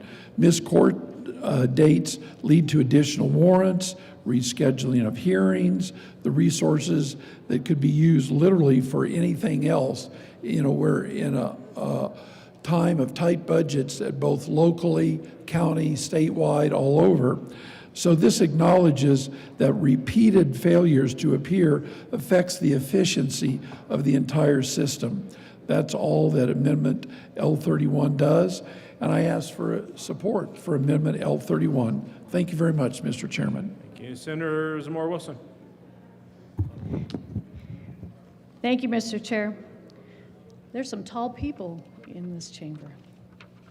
All right, so L031 is just again pointing out the obvious administrative burden, and that this just acknowledges repeated failures to appear affects the efficiency of the entire system. So I urge a yes vote on Amendment L031. Thank you. Seeing no further discussion, the motion before the body is the adoption of Amendment L31. All those in favor say aye. Aye. All those opposed, no. No. The ayes have Amendment L31 is adopted. To the bill, Senator Carson. Back to the bill. Thank you, Mr. Chairman.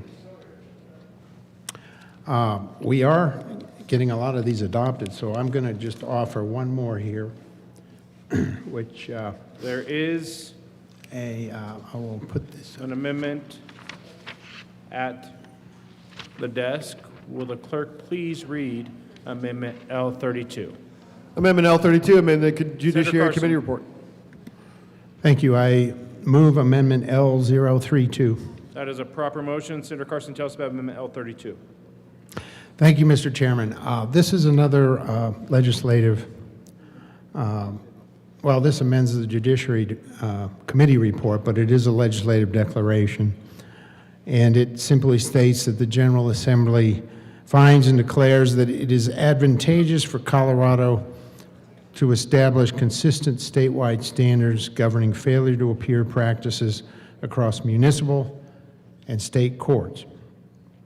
And so I think, as we've talked about a little bit, there does seem to be a sense from the Supreme Court that they want more consistency in these things, and I think maybe this is an area we should echo that in the legislative declaration to this bill.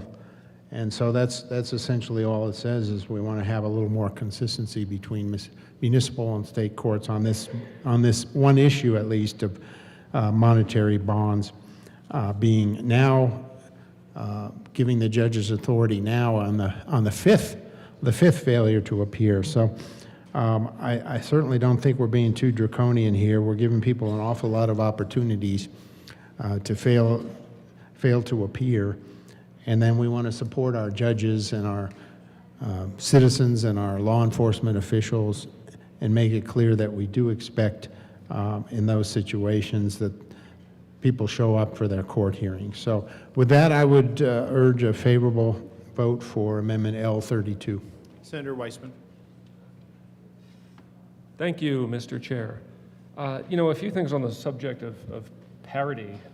The funny thing is, and we did have some testimony about this in committee, We actually don't, even within the statute we're talking about here, Section 113, have consistency between how that original bill impacted the state court system and how it impacted municipal court systems.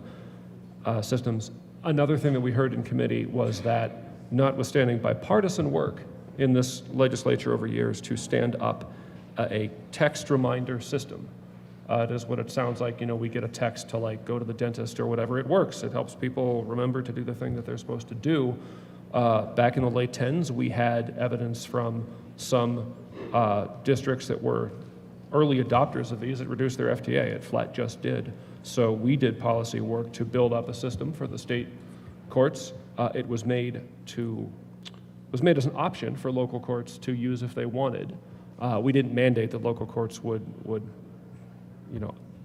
leverage onto that system.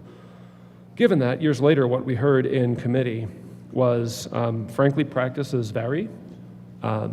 I think some municipal courts probably do a pretty solid job, at least measured by state standards, of implementing a text reminder system to help address the issues we're speaking of here and that this bill tries, although in my opinion fails to address. But I think we also heard that practices are varying, and not in a good way. It's beyond the scope of this bill, but I did just want to say that on the subject of what the amendment is talking about, which is consistent practices, we all have more work to do in terms of first a survey of which municipal courts have which FTA, or a reminder to appear, practices with text messages or other modalities, and then which don't. And then let's try to work with those municipalities and build up their capacity to use this basic technology to get people to court. Senator Zamora Wilson. Thank you, Mr. Chair. With regards to Amendment 32, again, this is where the goal is to promote greater consistency across the state and municipal courts. We're trying to create a clearer and more uniform expectation, which is fair for all parties, and so I urge an aye vote on Amendment L032. Thank you. Seeing no further discussion, the motion before the body is the adoption of Amendment L32. All those in favor say aye. Aye. All those opposed, no. The ayes have it. Amendment L32 is adopted. To the bill. Seeing no further discussion, the motion before the body. Senator Weissman.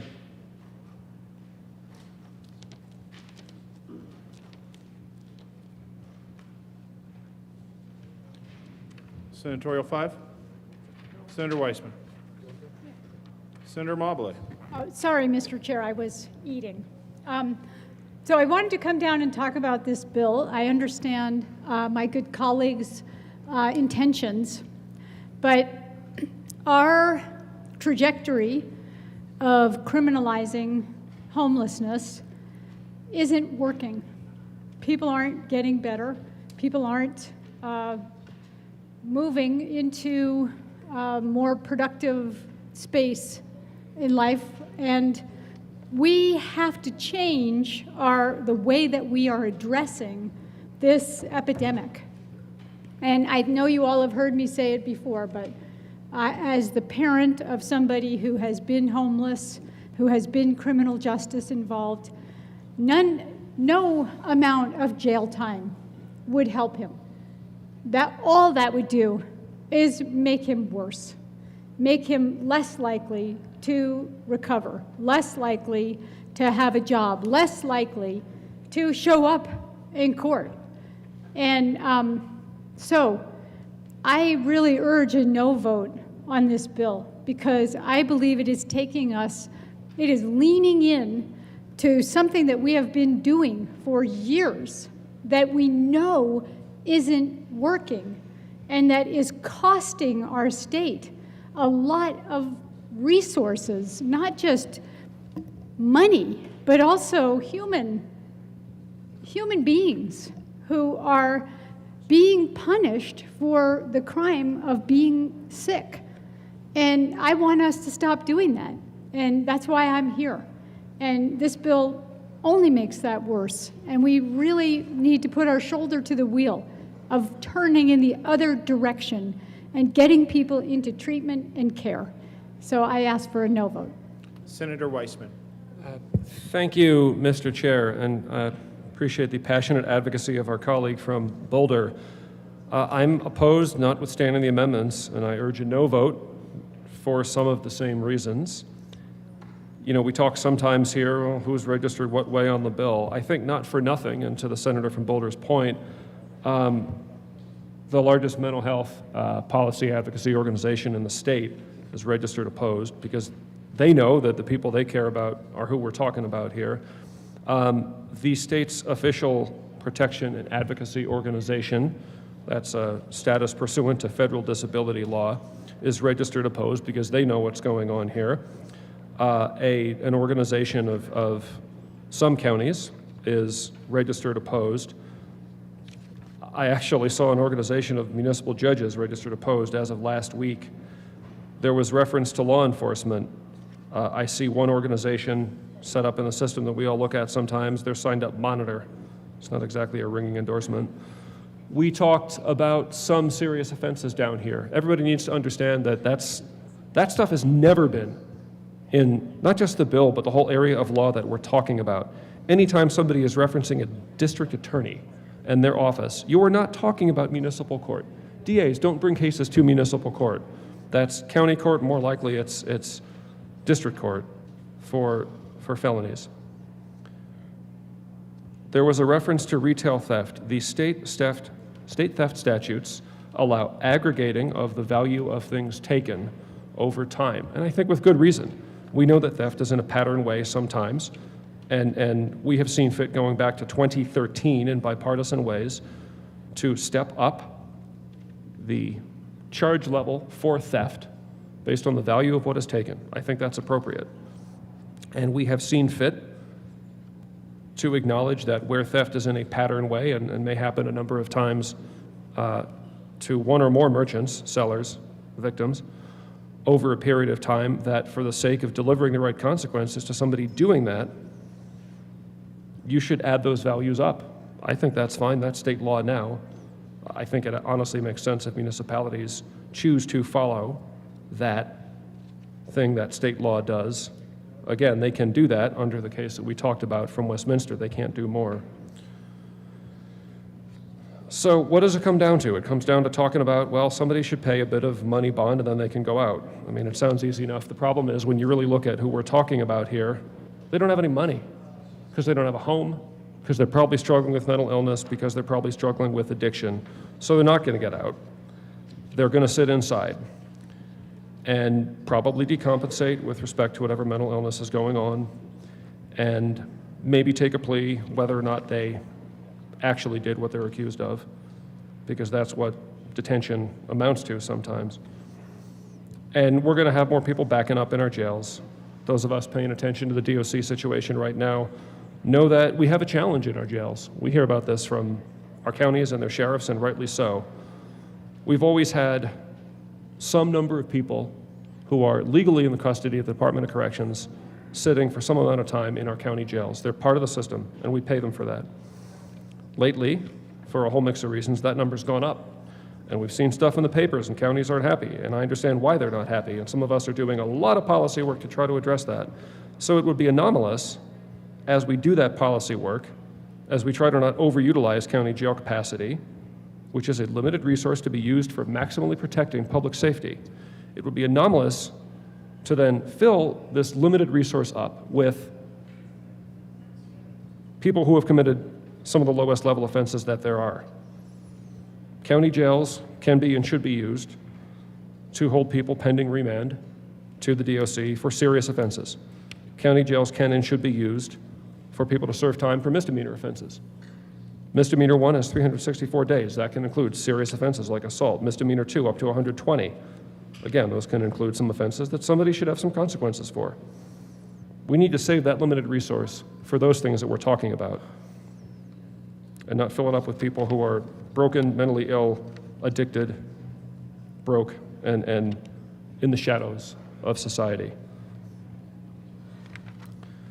This framework that we're talking about here goes back to bipartisan legislation in 2019 I don't believe it should be tinkered with in this fashion. So I am asking for a no vote, and we'll be voting no today. Thank you. Seeing Senator Zamora Wilson. Thank you, Mr. Chair. Colleagues, with the amendments that we've provided, we have done our due diligence in trying to, you could clearly see and carve out those that have true excuses or things that have happened in life. We have gone above and beyond to ensure that we're looking at people who willfully are failing to appear in court. Again, my community, judges, law enforcement, businesses, there are true victims in these cases.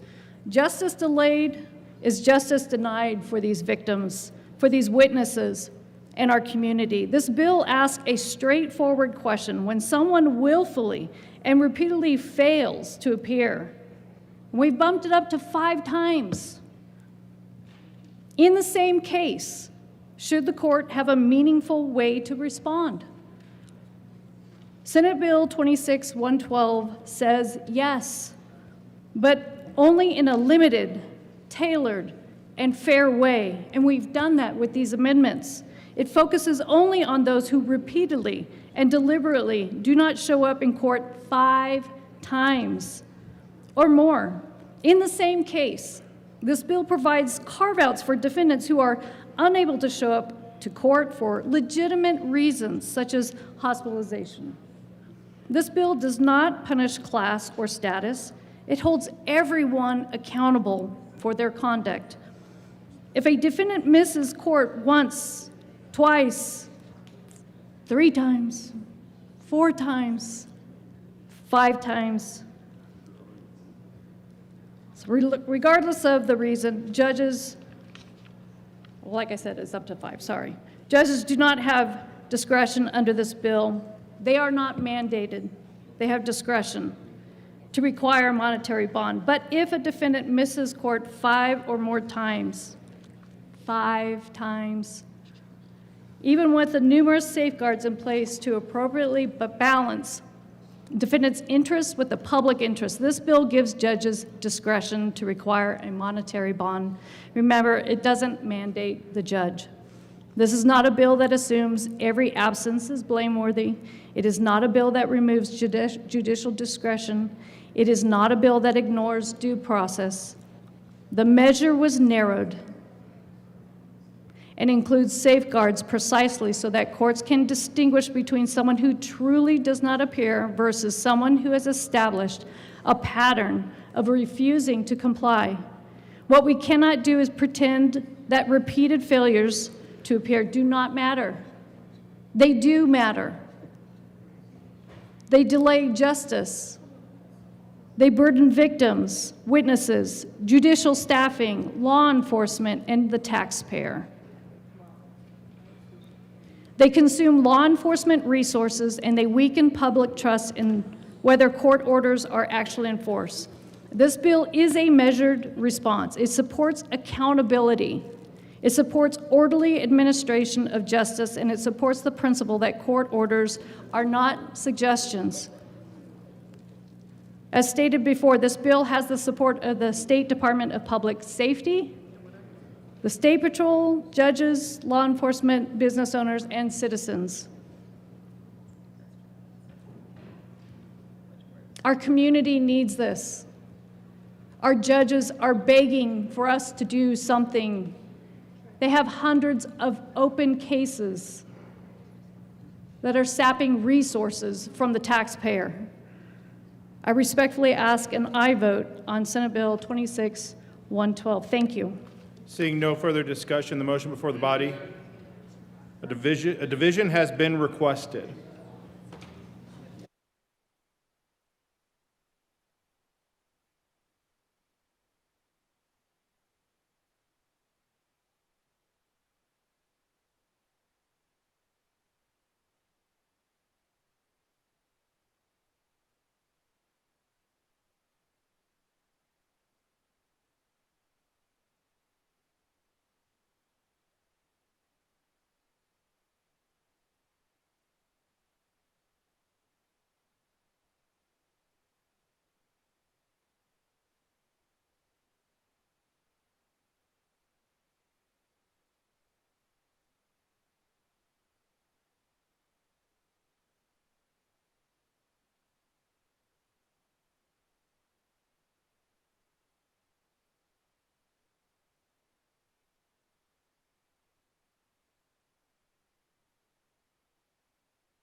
A division has been requested.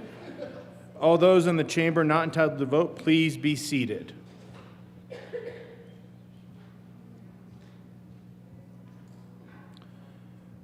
The motion is the adoption of Senate Bill 112. All those in favor, please stand and remain standing without moving around the chamber until the count is complete.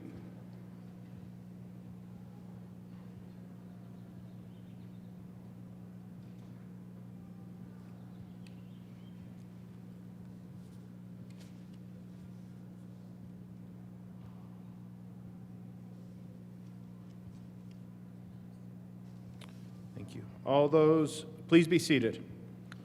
All those opposed, please stand and remain standing without moving around the chamber until the count is complete.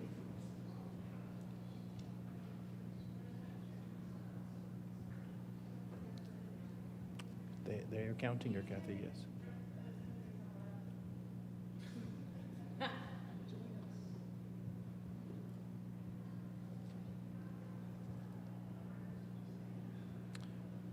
Thank you.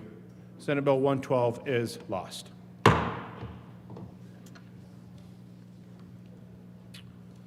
Mr. Majority Leader. Thank you, Mr. Chair. I move that Senate Bill 40 lay over until Tuesday, March the 24th. The motion before the body is to lay over Senate Bill 40 until Tuesday, March 24th. All those in favor say aye. Aye. All those opposed, no. The ayes have it, and Senate Bill 40 will be laid over until Tuesday, March 24th. Mr. Majority Leader. Thank you, Mr. Chair. I move that Senate Bill 134 lay over until Tuesday, March 24th. The motion before the body is to lay over Senate Bill 134 until Tuesday, March 24th. All those in favor say aye. Aye. All those opposed, no. The ayes have it. Senate Bill 134 will be laid over. Mr. Majority Leader. Thank you, Mr. Chair. I move that Senate Bill 128 lay over until Tuesday, March 24th. The motion before the body is to lay over Senate Bill 128 until Tuesday, March 24th. All those in favor say aye. All those opposed, no. The ayes have it. Senate Bill 128 will be laid over. Will the clerk please read the title of House Bill 1192? House Bill 1192 by Representative Phillips and Barone and Senator Exum concerning restructuring the Homeless Prevention Activities Program. Senator Exum. Thank you, Mr. Chair. I move House Bill 1192. That's a proper motion. Senator Exum. Thank you, Mr. Chair. Colleagues, this bill, Homeless Prevention Activities Program, HPAP, was created in 2016 to mainly dedicated to preventing funding within DOLA. Funding through the income tax checkoff, DOLA typically receives approximately $200,000 to $300,000 for the program. Currently, the HPAP operates as a standalone, overseen program, 3-member advisory committee. The bill before you today addresses the inefficiency of running parallel programs for the same goal to empower Division of Housing to maximize the impact of state funds. This legislation improves government efficiency by removing statutory requirements for a standalone HPAP advisory committee. This change allows DOLA to consolidate the small HPAP grant program into DOLA's larger, more robust existing rental assistance program, ensuring contributions are directed toward direct assistance more efficiently and effectively. This is a good bill. It eliminates red tape, aligning itself with DOLA's lean machine, goals to reduce administrative burdens, and I ask for an aye vote. Thank you.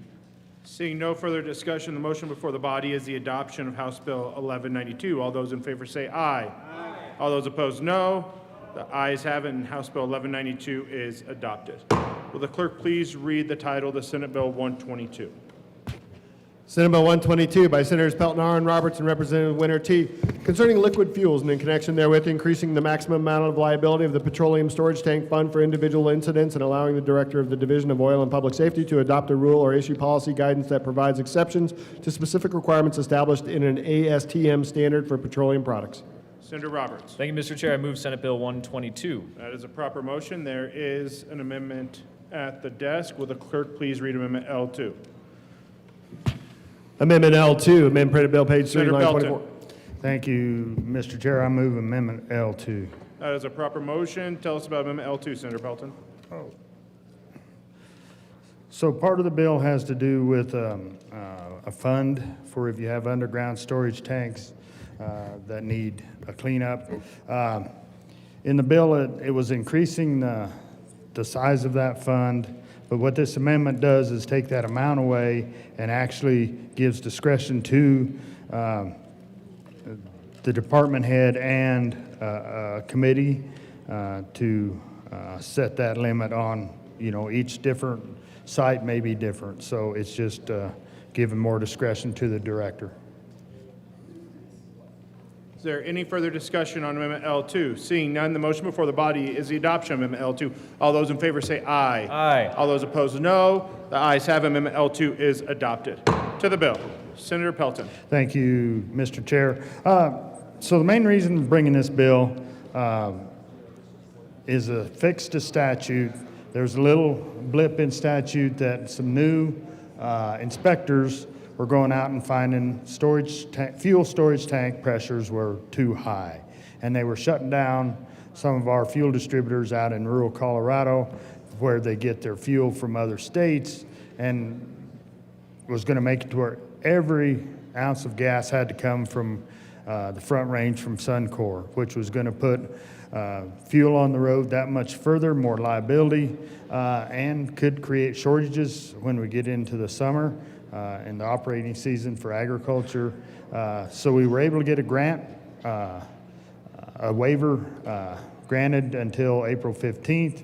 And what this bill does is fix that little glitch in this statute to make it a permanent fix. So it's real good for rural Colorado. We can keep getting our fuel from Wyoming, Kansas, Nebraska, Oklahoma, and just helps our rural fuel distributors. Seeing no further discussion, the motion before the body is the adoption of Senate Bill 122. All those in favor say aye. Aye. All those opposed, no. The ayes have it. Senate Bill 122 is adopted. Will the clerk please read the title to House Bill 1039? House Bill 1039 by Representatives Carter and Ricks and Senators Judah and Weissman concerning requirements for municipal jails. Sure. Senator Judah. Thank you, Mr. Chair. I move House Bill 1039. That's a proper motion to the bill. Senator Judah. Thank you, Mr. Chair. This is a very simple bill. It just makes modest changes to align jails operated in Aurora with the statewide standards that govern county jails. And I ask for an aye vote. Senator Weissman. Not a lot more to add. Thank you, Mr. Chair. For years, we've had good bipartisan work done in this legislature to have standards for county jails.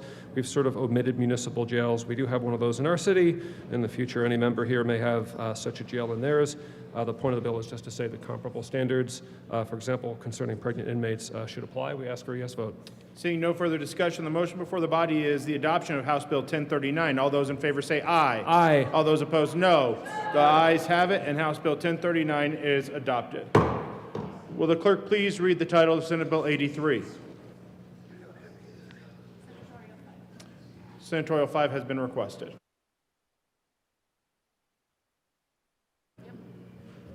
Will the clerk please read the title of the Senate Bill 83? Senate Bill 83 by Senators Weissman and Frizzell and Representatives Soper and Camacho concerning implementation of the Committee on Legal Services recommendations in connection with legislative review of state agencies' rules. Senator Frizzell. Thank you, Mr. Chair. I move Senate Bill 2683. That's a proper motion to the bill. Thank you, Mr. Chair. This is just a simple bill that is coming out of the Committee on Legal Services. It is the Committee on Legal Services recommendations on state agency rules, and I ask for an aye vote. Senator Weissman. Thank you. Members, I also ask for a yes vote. As a reminder, this is an annual bill, one of a couple that comes from the Committee on Legal Services. We have a little bit of a unique process. They don't have this at the federal government level. Nonpartisan staff reviews every rule adopted by every agency over a one-year period. That's about 15,000 pages of rules that they look through. And if the rule is properly enacted within statutory authority, we affirm it in this bill. That's what this bill is doing technically. And if it's not, we hear it at the committee. We might vote to reject it. Frankly, the agency might decide to not go ahead with it at all. So this bill is annual part of the process by which we guard legislative prerogative, and we ask for a yes vote. Seeing no further discussion, the motion before the body is the adoption of Senate Bill 83. All those in favor say aye. Aye. All those opposed, no. The ayes have it. Senate Bill 83 is adopted. Will the clerk please read the title of House Bill 1098? House Bill 1098 by Representatives Brooks and Stewart R. and Senators Frizzell and Kipp concerning modifications to the Colorado Public Trustee Act related to foreclosure procedures. Senator Frizzell. Thank you, Mr. Chair. I move House Bill 1098 And the local government? and the Local Government Committee report. To the committee report, Senator Frizzell. Thank you, Mr. Chair. In the committee, we met and made a couple of technical changes through amendment and passed out of committee unanimously, although unfortunately we found that we have a couple of additional amendments to make to the bill before it moves on in its life. And so I move the committee report. The motion before the body is the adoption of the local government and housing committee report. All those in favor say aye. Aye. All those opposed, no. The ayes have it, and the local government housing committee report is adopted. There is an amendment at the desk.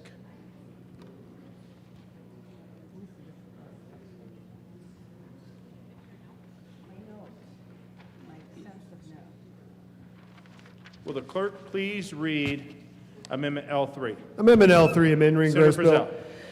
Frizzell. Thank you, Mr. Chair. This is, I'm sorry? Oh, great. I don't know, sorry. I know, I've never done this before, it's my first day. Senator Frizzell. Thank you, Mr. Chair. I move Amendment L3 to House Bill 1098. That is a proper motion. Tell us about Amendment L3, Senator Frizzell. Yes, thank you. In going through the bill one last time, it was discovered that there was a little inconsistency, and we wanted to, from the public trustees standpoint, around what proof is required for junior lienors who are not qualified holders, and this amendment simply provides clarification to that matter. Seeing no further discussion, the motion before the body is the adoption of Amendment L3. All those in favor say aye. Aye. All those opposed, no. The ayes have it. Amendment L3 is adopted. There is an amendment at the desk.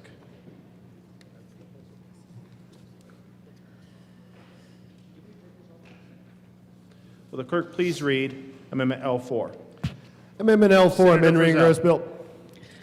Thank you, Mr. Chair. I move Amendment L4 to House Bill 1098. That's a proper motion. Tell us about Amendment L4, Senator Frizzell.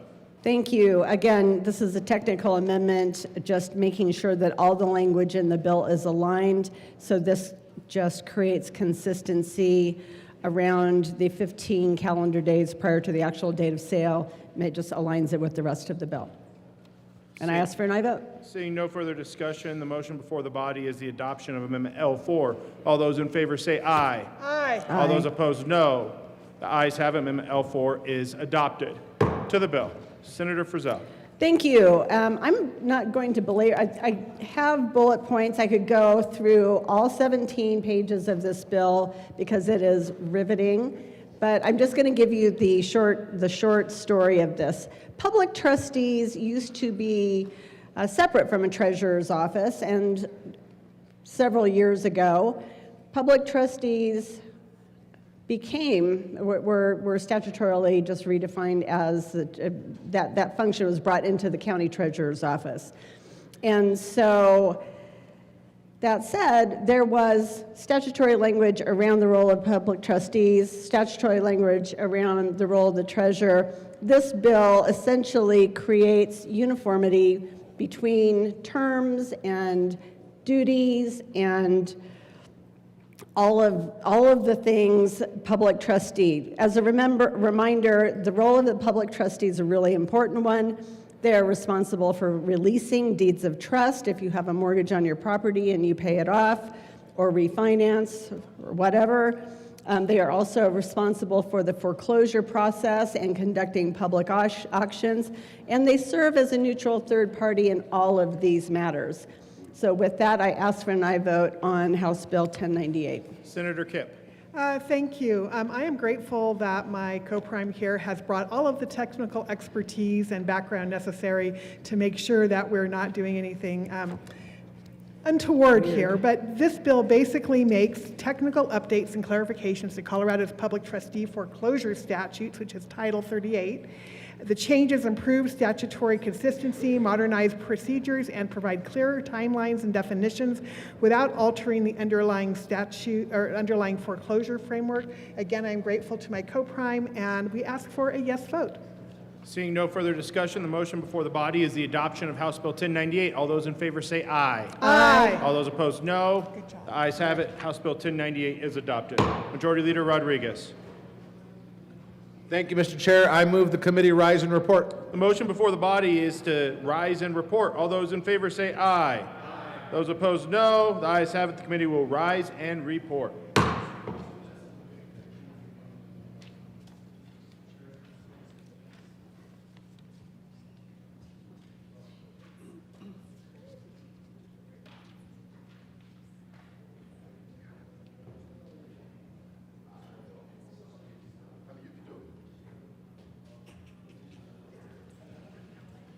Senate will come to order. Senator Mulligan.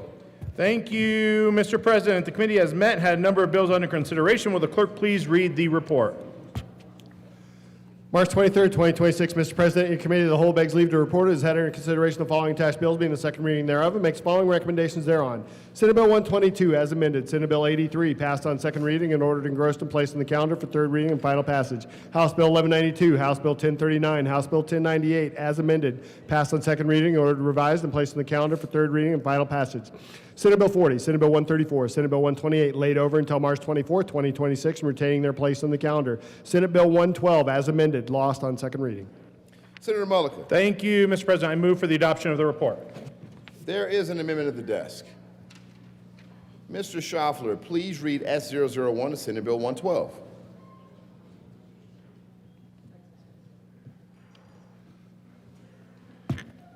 Amendment S001 submitted. Senator Zamora Wilson.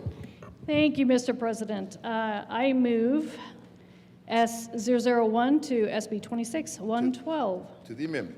Thank you, Mr. President. Just would like to show that Senate Bill 26-112 passed. Thank you. Further discussion? Seeing no further discussion, the motion is the adoption of S001 to Senate Bill 112. Are there any no votes? Senators Amabile, Wallace, Kipp, Judah, Gonzalez, Doherty, Benavidez, Cutter, Mr. Majority Leader, Marchman, Weissman, Bridges, Sullivan, Lindstedt, Colker,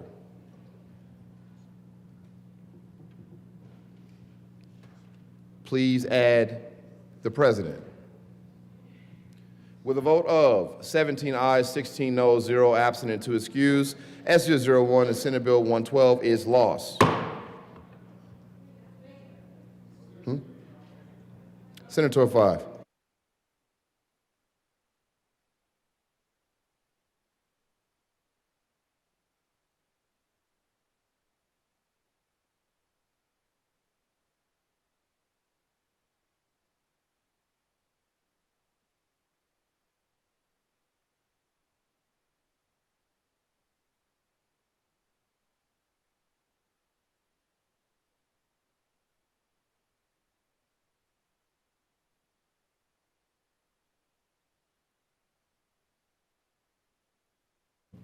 Seeing no further discussion, the motion is the adoption of the committee of the whole report. Are there any no votes? Committee of the whole report. There is one no vote. Senator Liston. Committee of the whole report. With a vote of 32 ayes, 1 no, 0 absent, 2 excused, committee of the whole report is adopted. Senate Bill 122 is amended 83, passed in second reading and order gross placed in the counter for third reading and final passage. House Bill 1192, House Bill 1039, 1098 is amended, passed in second reading, order revised, and placed in the counter for third reading and final passage. Senate Bill 40, Senate Bill 134, Senate Bill 128 laid over until 3/24/2026, retained into place on the calendar. Senate Bill 112 is amended, lost on second reading. Consideration of resolutions. Mr. Schaffler, please read the title of HJR 1022. House Joint Resolution 1022 by Representatives Brown and Joseph and Senators Amabile and Wallace concerning the designation of Arapahoe Road from the intersection of U.S. Route 36 to the intersection of U.S. Route 287 as the Road of Remembrance.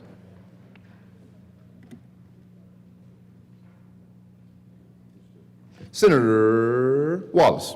Thank you, Mr. President. I move House Joint Resolution 26-1022. Any discussion? Senator Wallace. Thank you, Mr. President. In the 1920s, Boulder County civic, veterans, and government groups came together to plan a road of remembrance along Arapahoe Road from what was then Lincoln Highway and is now 287. This road was intended to honor the Boulder County soldiers who served in World War I. At 287 and Arapahoe in Lafayette today, right down the road from where I was raised, there's the gateway to the road, a project which was started in the late 20s, but was halted during the Depression.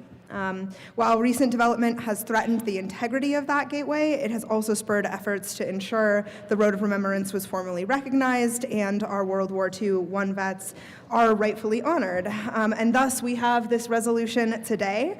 I'm grateful to CDOT, the Boulder Rotary Club, and our local veterans groups that formed the working group to address these issues.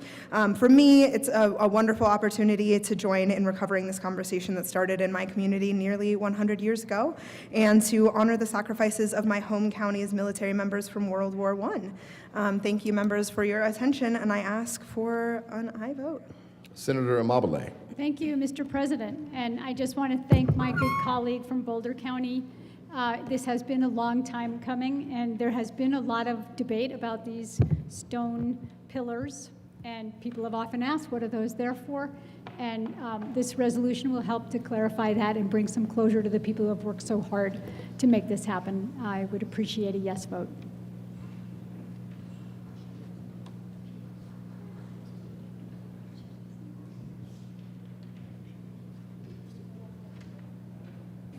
Seeing no further discussion, the motion is the adoption of H.J.R. 1022. Are there any no votes? With a vote of 33 ayes, 0 noes, 0 absent to excuse, H.J.R. 261022 is passed. Adopted, not passed. Co-sponsors, Senator Wallace. Thank you, Mr. President. I ask that the current roll call be added as co-sponsors. Seeing no objection, the current roll call will be added as co-sponsors.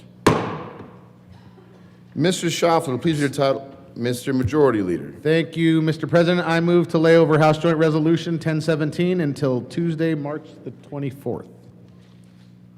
The motion is lay over H.J.R. 1017 to Tuesday, March 24th. All those in favor say aye.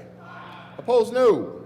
The ayes have it. H.J.R. 1017 will lay over until tomorrow, Tuesday, March 24th. Senator 05.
Mr.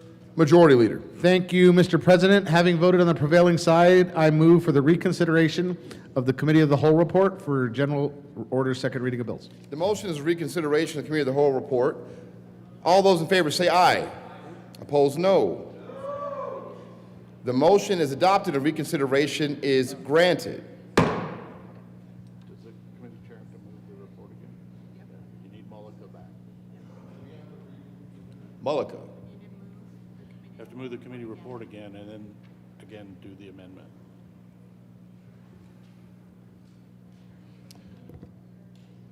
You have to move for the adoption of the Committee of the Whole report.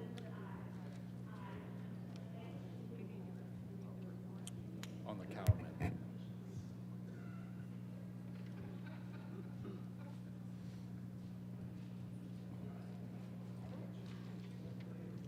So your count is one, shift one to the other.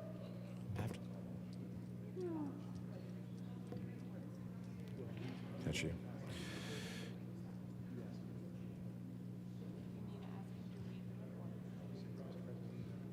Senator Mullica, please ask Mr. Schaffler to read the report.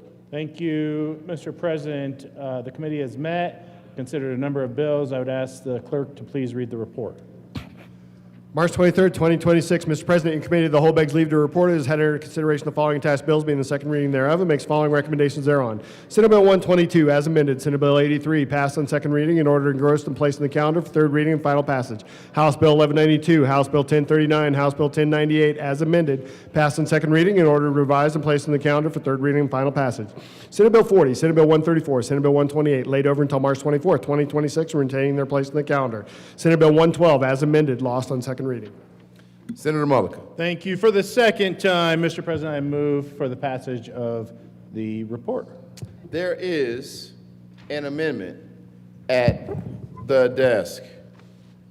Mr. Schaffler, please read S001 to Senate Bill 112. Amendment S001. Senator Zamora Wilson. Thank you, Mr. President. I move S001 to Senate Bill 26-112. Thank you. Very good. Further discussion? Seeing none, the motion is the adoption of S001 to Senate Bill 112. Are there any no votes? Senators Gonzalez, Wallace, Mr. Majority Leader, Judah, Doherty, Kipp, Benavidez, Marchman, Cutter, Amabile, Weissman, Henriksen, Bridges, Sullivan, Lindstedt, Colker. Please add the president. With a vote of 16 ayes, 17 noes, 0 absent, and 2 excused, S001 to Senate Bill 112 fails. Seeing no further discussion, the motion is the adoption. They didn't.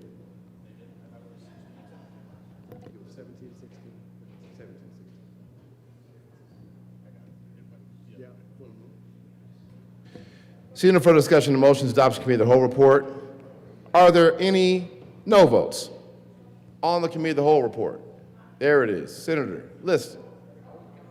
Senator Pelton R.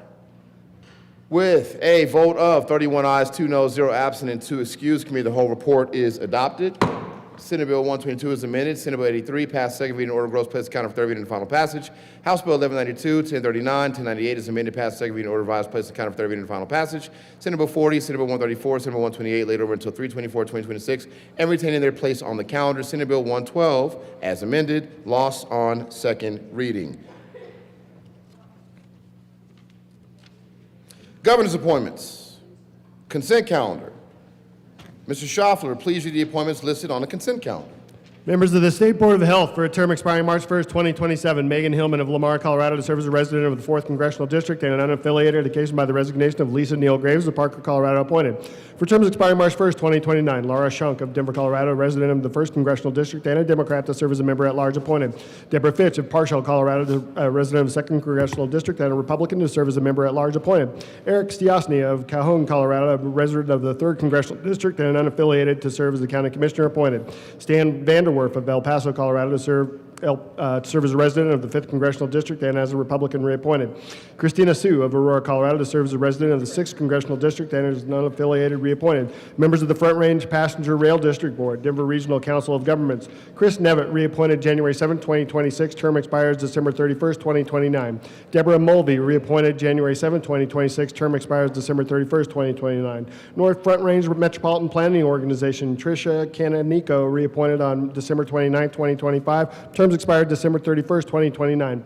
Pueblo Area Council of Governments, Miles Lucero, appointed December 11, 2025. Term expires December 31st, 2029. Pikes Peak Area Council of Governments, Corey Applegate, appointed January 16, 2026. Term expires December 31st, 2029. Effective April 2nd, 2026, for a term expiring December 31st, 2029. Claire Levy of Boulder, Colorado, to serve as a resident of Obsidian County, through which commuter rail service was planned as part of the voter-approved RTD Fast Tracks Transit Expansion Program, but has not been constructed, reappointed. Mr. Majority Leader.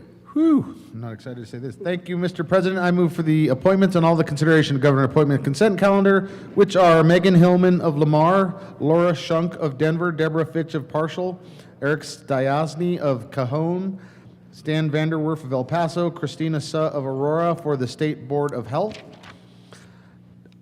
Chris Nevitt, Deborah Mulvey, Trish Cananico, Miles Lucero, Corey Applegate, Claire Levy, for the Front Range Passenger Rail District Board. Any discussion?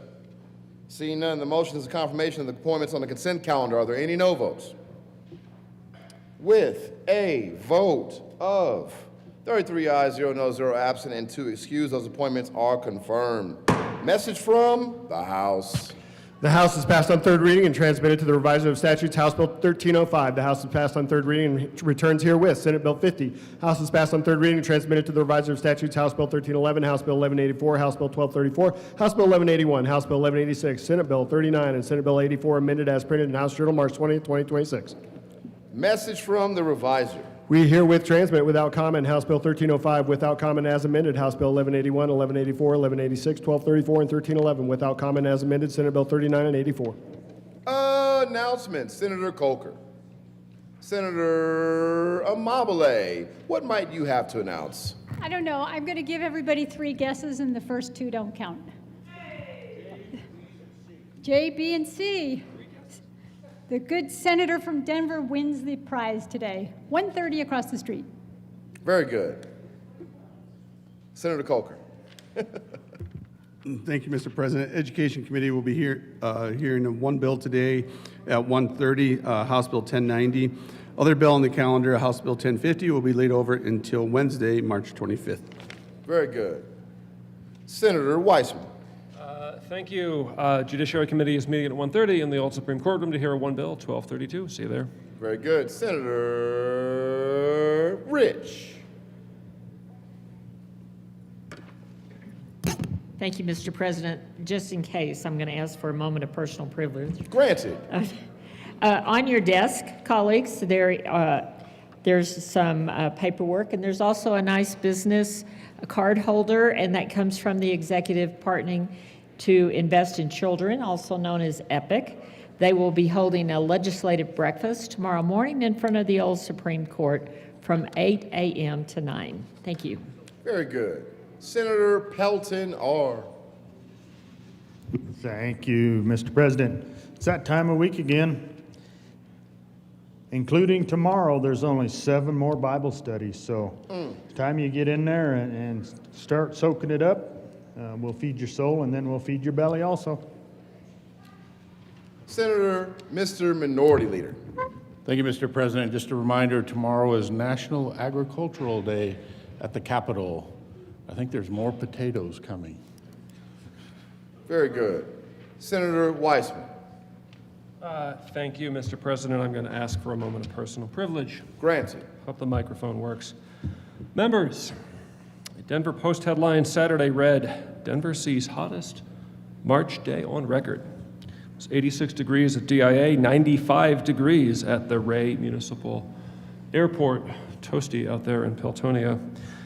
The Post reported high temperatures caused widespread critical fire weather conditions across most of Metro Denver, the Front Range and the Eastern Plains, and fire departments across the region responded to multiple grass fires. Why am I talking about this?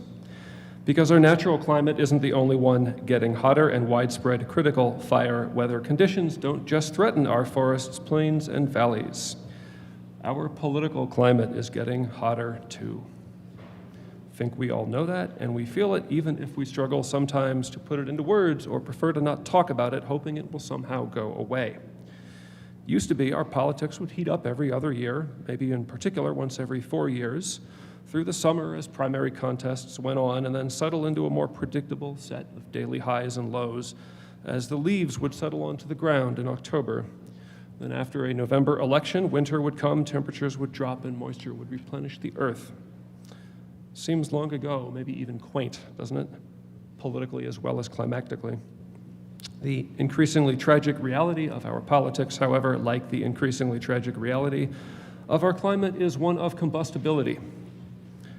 Algorithms of anger, like hot winds, suck the resiliency out of our online discourse and our social fabric. In such conditions, fires spread rapidly and can be dangerous.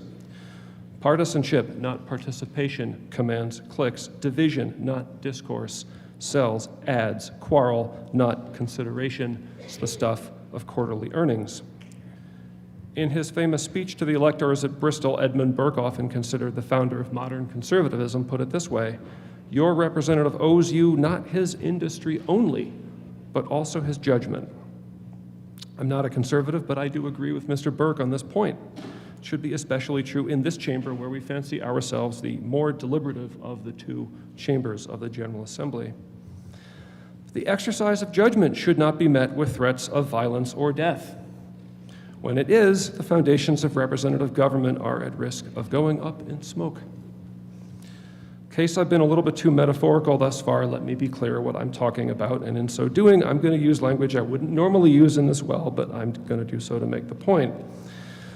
A member of this legislature, that's me, should not have to warn a legislative aide to keep the office door locked in response to an anonymous email stating, quote, "You're a real piece of shit. I see you have an office locally.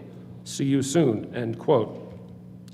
I thought about reading the virulently anti-Semitic one, but there were a couple too many profanities in that for the Senate floor. The latest one, which was just "Die slowly, Mike," was about 32 minutes old. A member of this legislature holding a town hall meeting to be available to their constituents should not have to be accompanied by a plainclothes law enforcement officer. A member of this legislature should not have to have their partner worrying at night that they're going to get themselves killed in the course of trying to do their job. And all of that is just since Friday morning. I've been around here long enough to have heard plenty of other accounts like these from members of both parties. To everyone who's lived those accounts, I'm truly sorry. You shouldn't have to endure that to do your job either. We are all living under political and rhetorical red flag conditions, and I don't see that improving anytime soon. So, my ask this afternoon is simply that all of us, and to the extent we can, we urge others we might be connected to act like we would act in any other combustible environment. Be careful with open flames. Better yet, don't play with fire at all. And if you happen upon a fire already burning, please, for God's sake, don't pour gasoline on it. Thank you, Mr. President. Thank you, Senator. Mr. Majority Leader. Thank you, Mr. President. I move that the Senate adjourn until 9 a.m. Tuesday, March 24th, 2026. You've heard the motion. All those in favor say aye. Aye. Opposed, no. The ayes have it. The Senate will adjourn until 9 a.m. on Tuesday, March 24th, 2026.